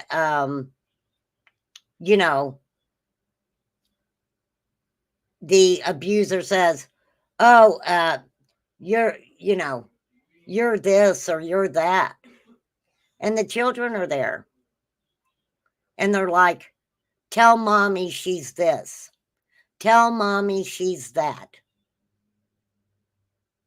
There's even cases where these abusers will have their children hit their mother or hit their father. There's a case, I'm not going to bring it up today, where a woman not only was physically abused, verbally abused by this man, but he also was making his children do it. Very sad. And that can go back to JP Miller. He's got kids, right? I can pull it up.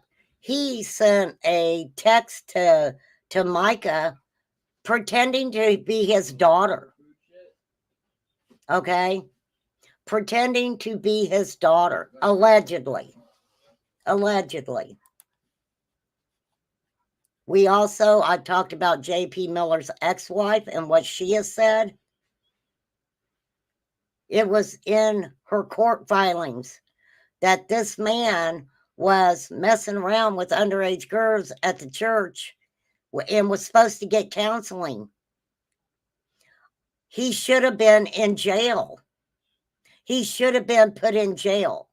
Now, that's where we can get into the churches. This is my opinion. It doesn't have to be yours. Too many churches protect these men and women. You'll be okay. Just go to counseling, right? Well, JP Miller didn't feel like he needed counseling at all.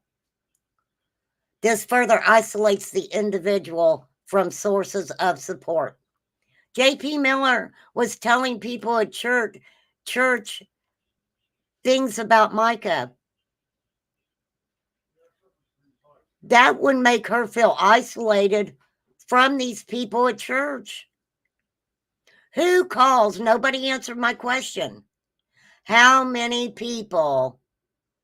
Let's see if y'all pay attention to me, because I know you don't.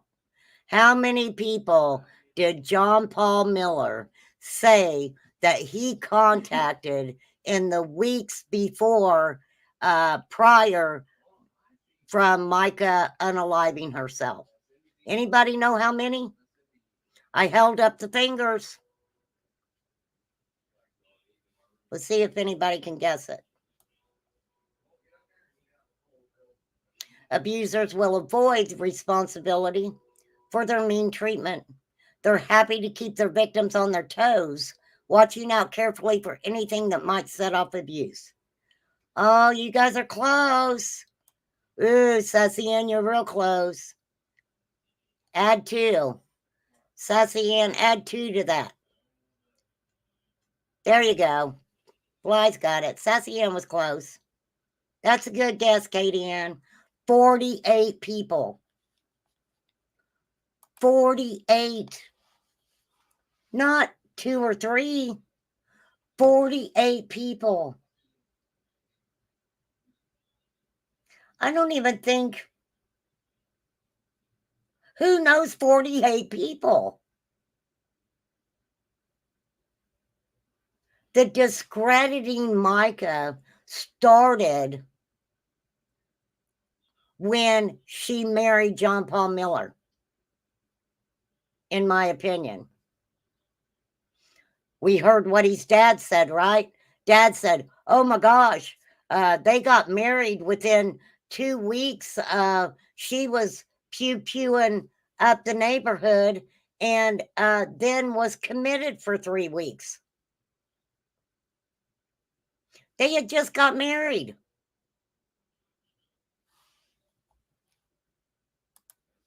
Craziness. Craziness.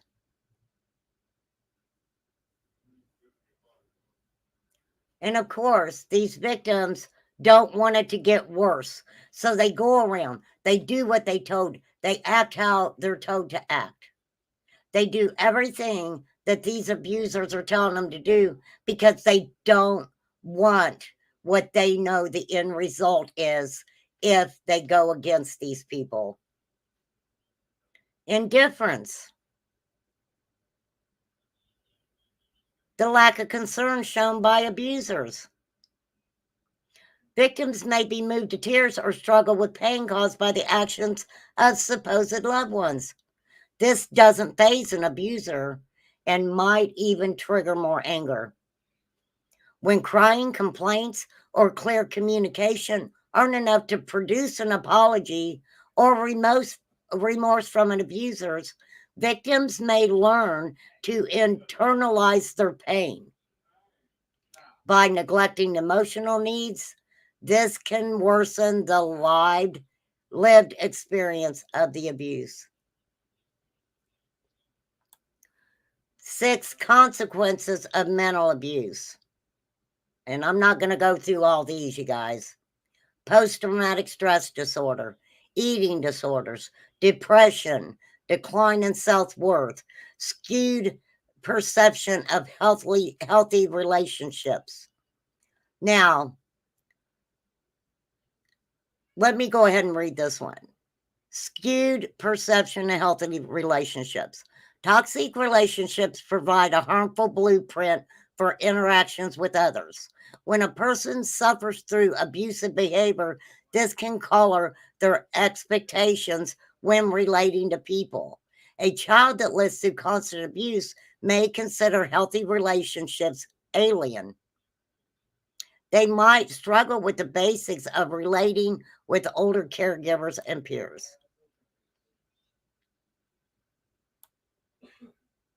This one gets me right here. Encourages other forms of abuse. When an abuser considers it normal to distort a person's idea of reality, there's little they'll consider off limits. This is the same with emotional abuse, where victim blaming, silent treatment, or other insults can create severe mental trauma. When a person is mentally and emotionally abusive, it isn't common to also attempt control by being physically abusive. This can lead to more dangerous outcomes in an abusive environment. All right, very quickly, what to do if you're being mentally abused. If your experience in a relationship shares the signs and consequences of mental abuse, seeking help while in safety has to be made a priority. Flies did drop the link for domestic violence centers. Check out your state for those. A state representative was arrested for DV. He is still the state rep. I sent you the email. Okay, I'll look at it, Sassy. Thank you. Yeah, I'm kind of cray-cray too. I think, look, with me, this is serious. I was married very young, right out of high school, and I was pregnant with my oldest daughter. And, you know, over the years, that situation was very abusive. But over the years, I think I learned, and it took me a long time to get here. I think I've learned that I'm not going to be treated like that. I'm not going to sit back and let somebody do that to me. Okay. But for some of us, it does take a lot of years to get there. A lot of years.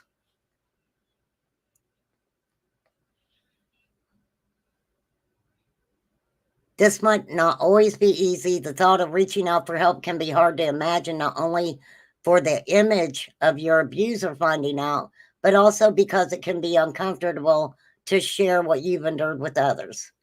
This can be a source of embarrassment or shame for anyone. It may be more of an obstacle to seeking help if you are in your work environment or other social circles where you are in a position of respect or on a high achiever track. I believe that was Mica. I believe she was a high achiever and she was keeping that going. I totally believe that. She just seems like that type of person. You stay silent with the very people who could help you out of fear of losing your identity and status in the group. That loss can feel like too high a price for an uncertain outcome. Mica, in my opinion, was finally at the place where she wasn't going to put up with it no more. She was tired of it, right? Hey, the mouse. And I'm sure she was embarrassed. She was the first lady of the church. And I have to say allegedly, but we all know John Paul Miller went through that church and made everybody think that there was something wrong with Mica. Mental abuse can cause very serious harm. This risk is always higher when you're in a constant environment of abuse. The good news is that if you have to work to go to it, can be a source of comfort and confidence. The downside is that you're carrying a lot of additional stress and challenges that your manager or supervisor is completely unaware of. Trying to lead two lives can be extremely difficult to maintain. I agree 1,000%. The First Steps Against Abuse, the National Domestic Violence Helpline, that's posted in chat, and I think I have it up there right now. No, I don't. But it is in chat. The link to that is in chat. You can also receive support from local domestic violence organizations. That link's been put in the chat. They can assist with counseling and separation from the abuse. Where possible, it's also helpful to receive help from friends and family to get through an abusive relationship. Now, I just want to point out in Mica's case, she was going to her family. Her family seemed to be her safe place. He wouldn't leave her alone. He wouldn't leave her alone.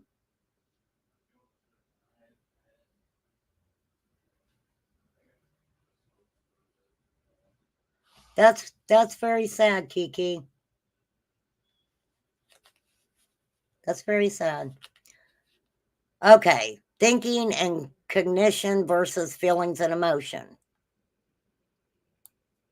They target a person's feeling.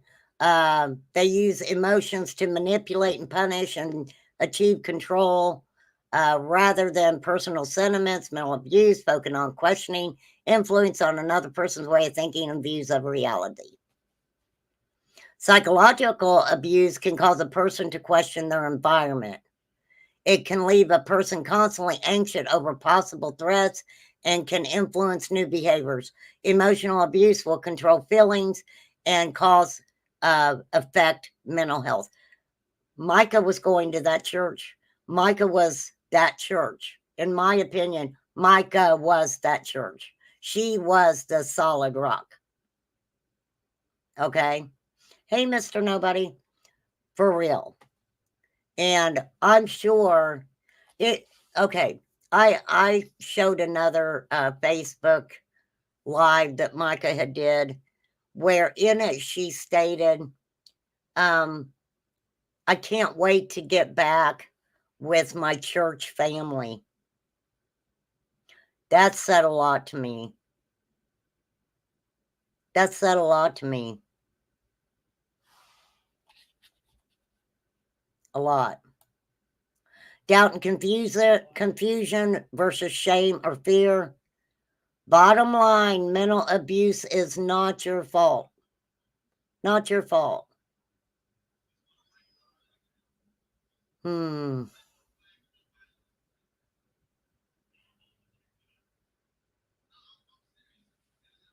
So you guys can check this out.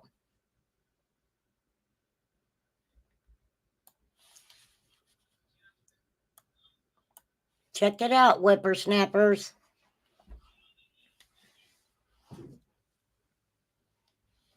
Many people have come out now to talk about things that happen in the church, with the church. J.P. Miller. And I understand now that they're coming out because they want people to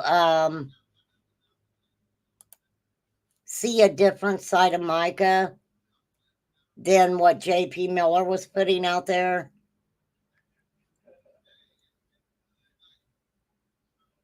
But he wouldn't leave her alone. He wouldn't leave her alone. I'll tell you what really upset me. One thing that really upset me was the fact that, well, there were a lot of things he did that upset me, for real.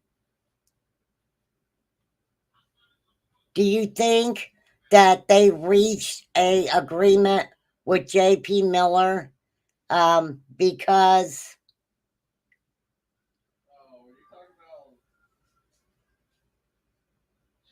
there's a lot of reasons I think J.P. Miller reached an agreement with the family. A lot of different reasons. For real.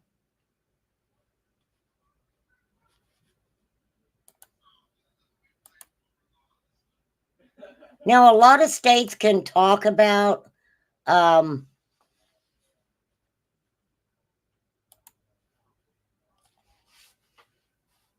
what they're going to do, or we're going to handle this way, or we're going to handle this that way, and we're going to write a bill for this. But the sad thing is those bills do many times just sit there. They just sit there. Now, go back and look. Well, you don't have to do this. I'm just saying. I would be very interested to know what kind of bullshit laws that are being made in these states while that important law just sits there. Just sits there. It's just so it's so sad. So sad.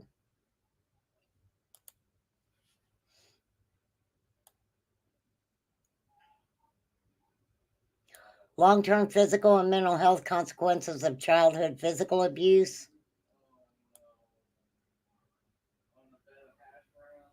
Child maltreatment has been linked to negative adult health outcomes.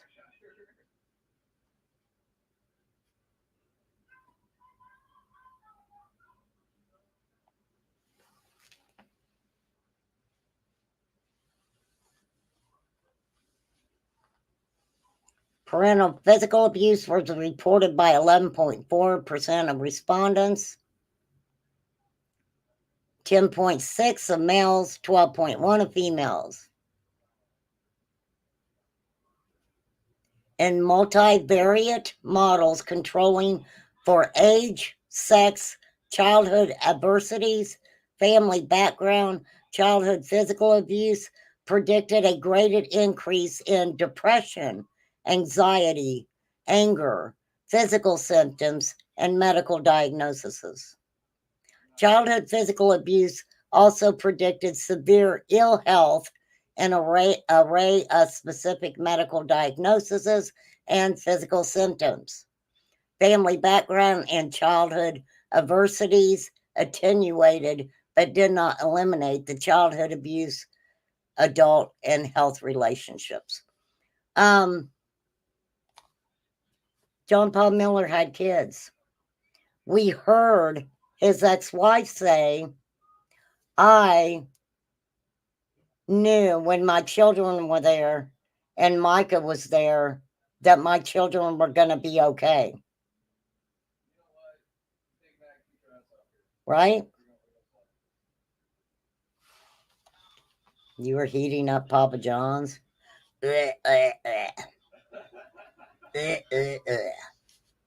All right, I've been on here 2 hours. We're going to take a few minutes and let's talk about this. Please go over and sign the petition for Mica's Law. I say this a lot. I don't really put out too much on petitions, but I think that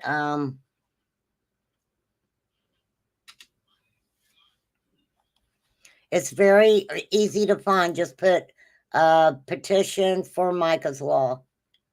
It's all you have to do, and then you'll just click on that link, and this is where you'll end up. Okay. Now, you don't have to donate, okay? You don't have to donate. But sign the petition. I think it's very important. What's up, Big Dave?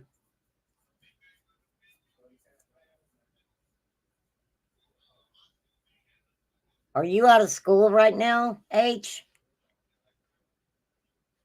It's very important law, you guys. Very important. And you know, Mica Miller's situation has, brought all of this in front of us. And, we're looking at things and we're pulling things up and it's all very sad. But how many women and men before Mica did we never hear about? Never. And I do agree 1,000% that yes, it needs to be law enforcement needs to be educated in the situation. And I don't want to see anyone feel that they have to take the steps that Mica took. She felt like there was no other way out. There is no proof, and I have to say this, that John Paul Miller committed the act of unaliving Mica. There's no proof to it. But I do think it's weird that the family states that Mica had bruises. And that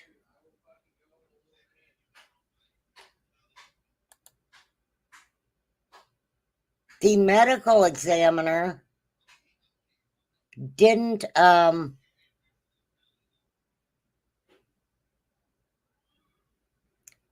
acted like he didn't see him. But the family talked about taking pictures of Mica. Okay, I'm going to pop over here because I wanted you guys to see this, a little bit of it. It's very interesting. This is from a channel called Fit News, and I'm not crazy about showing their stuff, but I think it's important. So I'm just going to play this for a little bit, and this is an interview with Mica's sister. Okay, this is an interview with Mica's sister. I want you guys to hear her speaking of what transpired with Mica and JP Miller and her family. Okay. And if you guys have any questions, you guys know I will pull up things for you. I'm already at 2 hours, so I'm going to go through this very quickly. I just think it's very interesting. I just wanted to share it with you guys. Kind of sink in. We were forced to immediately go into that fight mode, because it's our DNA, it's our who we are, and when it comes to fight or flight, we definitely fight. So we found out about midnight, the night that she passed away, from John Paul saying, "Good job, Francis family," and that was via text, right? That was text. Yeah. He said, "This is what happens when you encourage someone to get divorced and not take their medication." And we all knew that was just a lie. Like everything he said, like all 3 points, was just completely a lie, and we have so much proof against it. So we just were like, we just ignore him at this point, because we're just used to his deception. So we didn't even buy into it. And you guys seen the text, right? I've showed it before. I'll back it up and read it. This is what happens when you try to encourage someone to divorce the person they love. Tell them they don't need medicine and that they're not ill when they are. Good job, Francis family. F out of here. You're the reason our sister's unalive. It's easy to shift the blame when that's all you know how to do. No one told her not to take her meds. Get that through your thick skull. You drove her crazy, simple as that. And the surgery that you wanted set her off on this path. How dare you even contact us talking like that? What surgery? Now I have 2 questions. What happened in Colombia? And what surgery did he want her to have? I don't know. I'm weird. I ask a lot of questions. I'm sorry.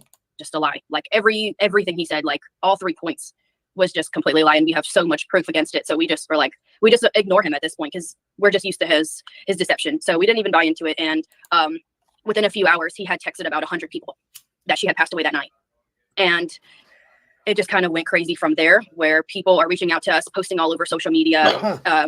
Like the next day, he told his whole entire congregation what had happened before even, I mean, our cousins and aunts and uncles, like Micah's family that doesn't even live in Myrtle Beach because we're not from here, didn't even know the news yet. And he was already telling all these people who don't even know who she is or thought they knew who, that they thought they knew her. But I mean, his control over her, from what I have seen in documents, it was lengthy. It was before they were married.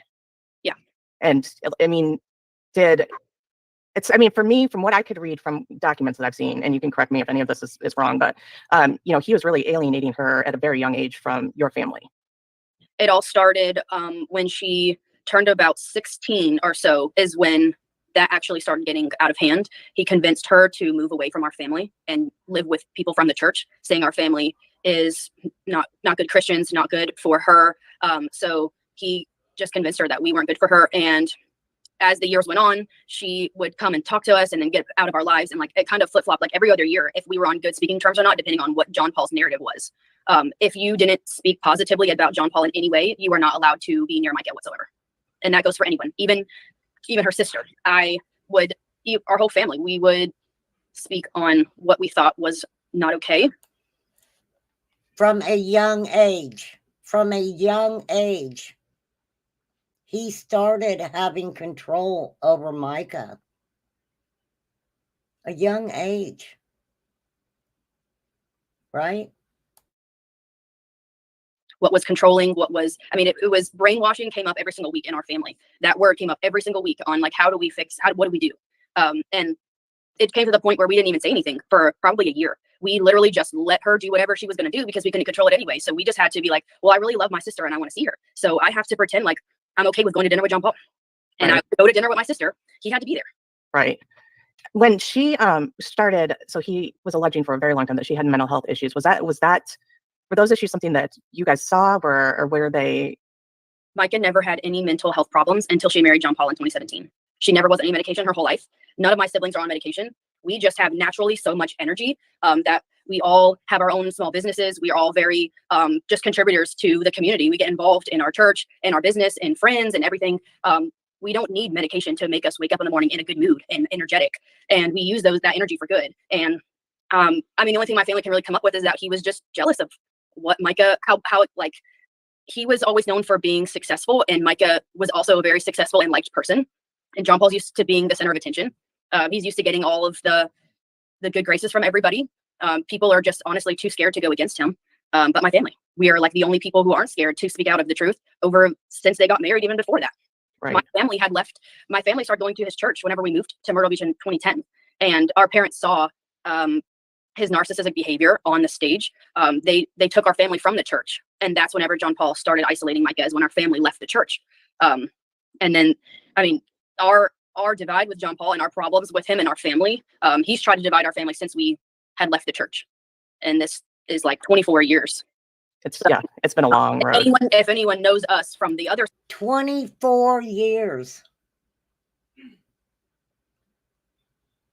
Bless her heart. 24 years.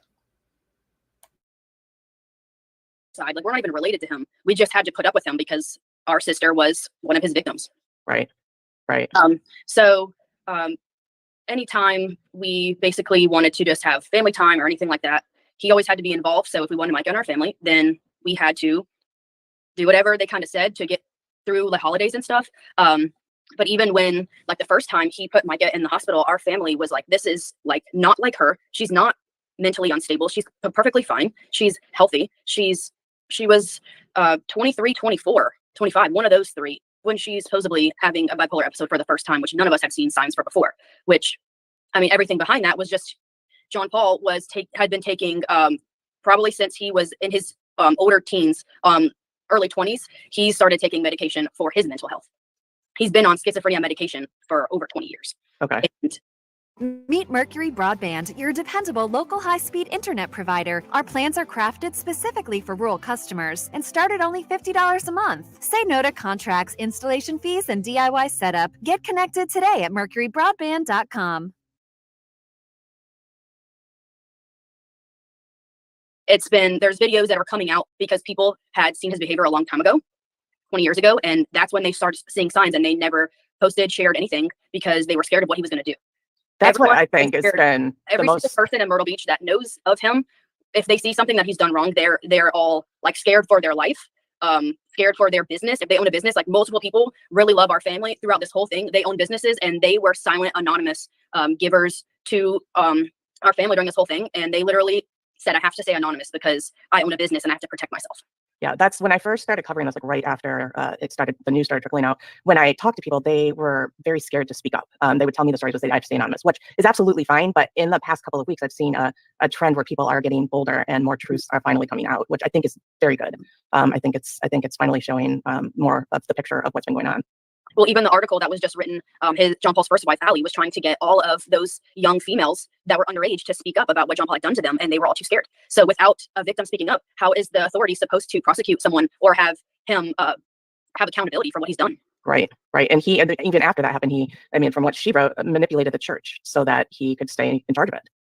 Not only that, is he owns the ground that the church is built on, the dirt, every chair, every person that's on his payroll, he owns them. Right. And I don't think people understand that power mentally when you add in, the fact using the pulpit, using people's beliefs in addition to that. So it is sad. It's sad. It makes me sad for Mica and for you guys. Well, the whole time she was actually ready. The past few months, she was ready to leave him and be strong and do whatever it took. And she even still then was like, don't tell anybody what the real, like, as everyone will put it today's terms, juicy details of why she's divorcing him. She even said, she was like, I want to protect the Christian church. Every single person that has found out what he's done make comments like, that's why I don't go to church. That's why I'm not a believer in God and all these things. And that's the least thing that's the last thing that Mica would want, is everyone saying it's all the Christians, it's all the pastors, which it's not. It's just one specific location. Yeah. And even then, she knew a lot of people at the church were good people and she didn't want to hurt them. She would rather endure the abuse alone or with only like her close family knowing what's going on.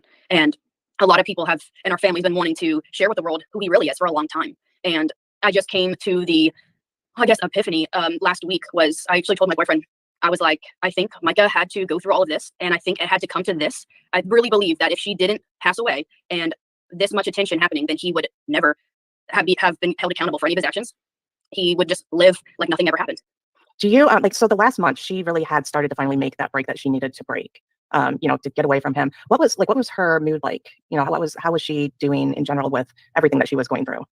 The first few days were the worst. She actually stayed with me, and her last straw was him putting her into the mental hospital against her will. The police, he lied to the counselors at the mental facility. He ran in there and said, my wife's trying to kill herself, you need to come get her, which wasn't the truth. She actually ran away from him. She was trying to get away from him, and he has shown patterns of throughout their relationship, whenever she just needed a break because of all this abuse she's going through, she would literally just ask for an hour to hang out with just her siblings without him, and he would take that as them getting too much space away from each other. So he would always have a tracker on her phone. He would always, in like this later times, like the current times, he always had a tracker on her car. But back then, before all this was happening, he would always use a location on her phone. So he's been tracking her for years. And me and Mica would just be at lunch, and he would just randomly show up, or I would meet Mica for lunch, and then she would just look down and be like, he just shut off my phone. He just shut off my cards. He completely can freeze her whole entire life. If she doesn't do what he says, he literally has controlled her whole life from his cell phone. And he used that control. I'm just going to say this, an experience I had when I was in high school. We were going spelunking, okay, which is caving, for anybody who don't know what spelunking is. We got on the bus to go, and here comes this person, right? And he gets on the bus, and he comes back and sits by me. He's not even in the spelunking class. Not supposed to be going. And it was the look that I gave the teacher, and he said, what are you doing? You're not going. Get off this bus. Okay, babe. Thank you, Flies. I'm getting ready to get off too, honey. I am. I just wanted to play a little bit of this. Thank you for coming in, though. I appreciate you. Thank you for dropping the links that you did. They were all very important. I appreciate you for real. You know I do. Thank you, thank you, thank you. Yeah, that was just like every few months. I witnessed personally one of those things happening where he would just randomly show up out of nowhere, and we're like, where did he come from? And Mike is like, he has a location on my phone. Or we'll just be sitting at lunch and she'll be like, oh my gosh, we had the worst fight today. And why can't we just go through a normal, like a healthy relationship does have fights, but you get through them. And he always calls someone to mediate their fight and tell them basically that Mica, everything bad that Mica had done, and just flipped the script and the story. And Mica was wrong every time. Did he would he include use one of her friends? I mean, Charlotte Corn, the one that started out for this, he included her in a lot of text threads, her husband as well, just shaming, basically trying to embarrass Mica in the little fights that they would have, just so that she would stop. Like he's basically ruthless until he gets what he wants. He will, everyone that knows him, he will send 100 people a text in 5 minutes. I believe that. I believe that. I truly do. And I'm not going to keep you guys on here any longer. I hope you guys learned a little bit of something today. I learn things every time I research something. Please go sign the petition. Please, anyone who listens later, I do not hide my chat. It's there. Links have been dropped for each organization. Please feel free to use them. I don't even care. Okay? I don't even care if you don't listen to me, but watch my chat and please take those links. Okay? Now, I've been learning to do my community page, and what I'm going to try to do is take each one and I will drop those links in my community page. I'm learning, you guys, so you just have to bear with me a little bit. I do appreciate all you guys who, have participated in the polls and have just hung in here with me. I do appreciate you guys so much, and I want to thank all my members.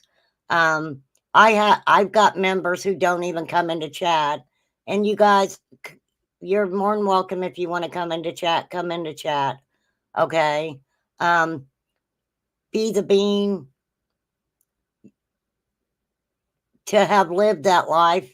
There's a lot of us who've lived that life, and I think we've all lived it in different kinds of ways. But you're absolutely right. The jealousy is mind-blowing, completely mind-blowing. And there is so much more to this case that I'm going to go over at a different time. But I just thought it was very important that we did talk about the press conference and talk about what coercive control is, because it's just not between spouses. It goes much, much deeper than that. Much deeper than that. For real. Thank you, Sassy Ann. Thank you, Poppy. I appreciate you. Thank you, Flies. Thank you, Wee Scottish Mom, for popping in. I appreciate that. I love my mods. They're great. And I wouldn't want any different than the mods I have right now. Be the Bean, thank you so much. Hey, Sassy Ann, will you drop Be the Bean's link really quick, if you can, before I get off here? And don't forget, go over to Fit News. They're the ones who did this interview with Anna Francis. I just wanted to basically show you guys what had been going on with that family and how he had been treating Mica and the family themselves. So also, if you want to watch the interview with Mica's ex-father-in-law from her first marriage, that is on Justin on TikTok. So you guys can go check that out. Okay. And I appreciate you guys' time today.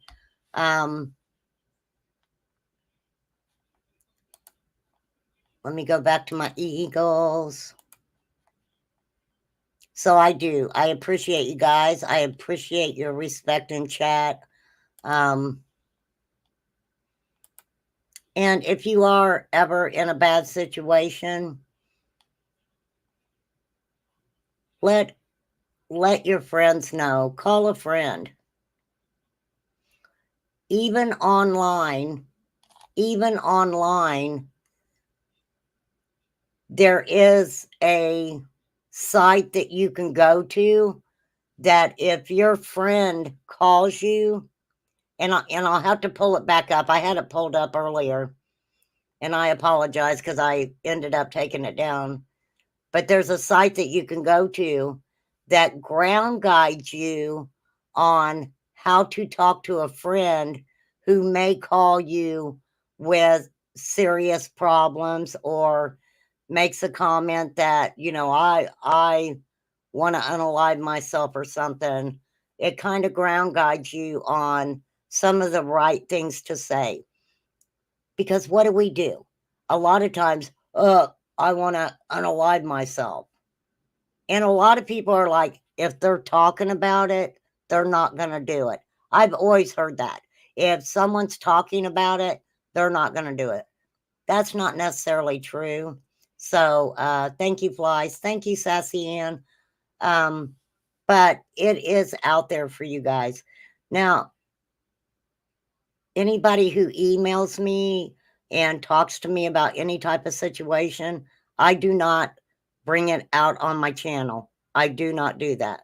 So if you guys need to email me and, just talk about anything or vent, I'm always available for that. I am always available for that. And, be aware that it's not going to come out on YouTube. Let me tell you, even if I get mad at somebody, I don't blast them out on YouTube. I don't. Well, no, I really don't. I don't blast their personal stuff out on YouTube. Who did I bust out, Miss Chronic? Who did I bust out? I had to think about it because I was like, did I bust somebody out on YouTube that they hadn't said on YouTube themselves? I don't know. I'll have to think about it. Hey, I'm only human after all. I'm only human after all. Don't put the blame on me. You want me to sing you that song? No, I ain't going to do it. But thank you guys. Have a great night. Go hang out somewhere where you can enjoy yourselves, whatever genre you're into. You guys go with the flow, and I'm going to get off here. Have a great rest of your day. Peace out, everybody. And thank you all for being supportive of my channel. I really appreciate it. You guys are all great people. Oh, you were agreeing with my comment? Yeah, I mean, I did have to stop and go, have I ever busted anybody out? I don't know. When I bust people out, it's called a roast. And we're going to be having one here really soon. I can promise you all that. So, peace out, everybody. Thank you so much. You guys know I appreciate you. I will see you in the YouTube streets. And I wanted to say, last night I was on a panel and it was really interesting, but that's a whole nother situation. Okay. All right. Peace out, everybody.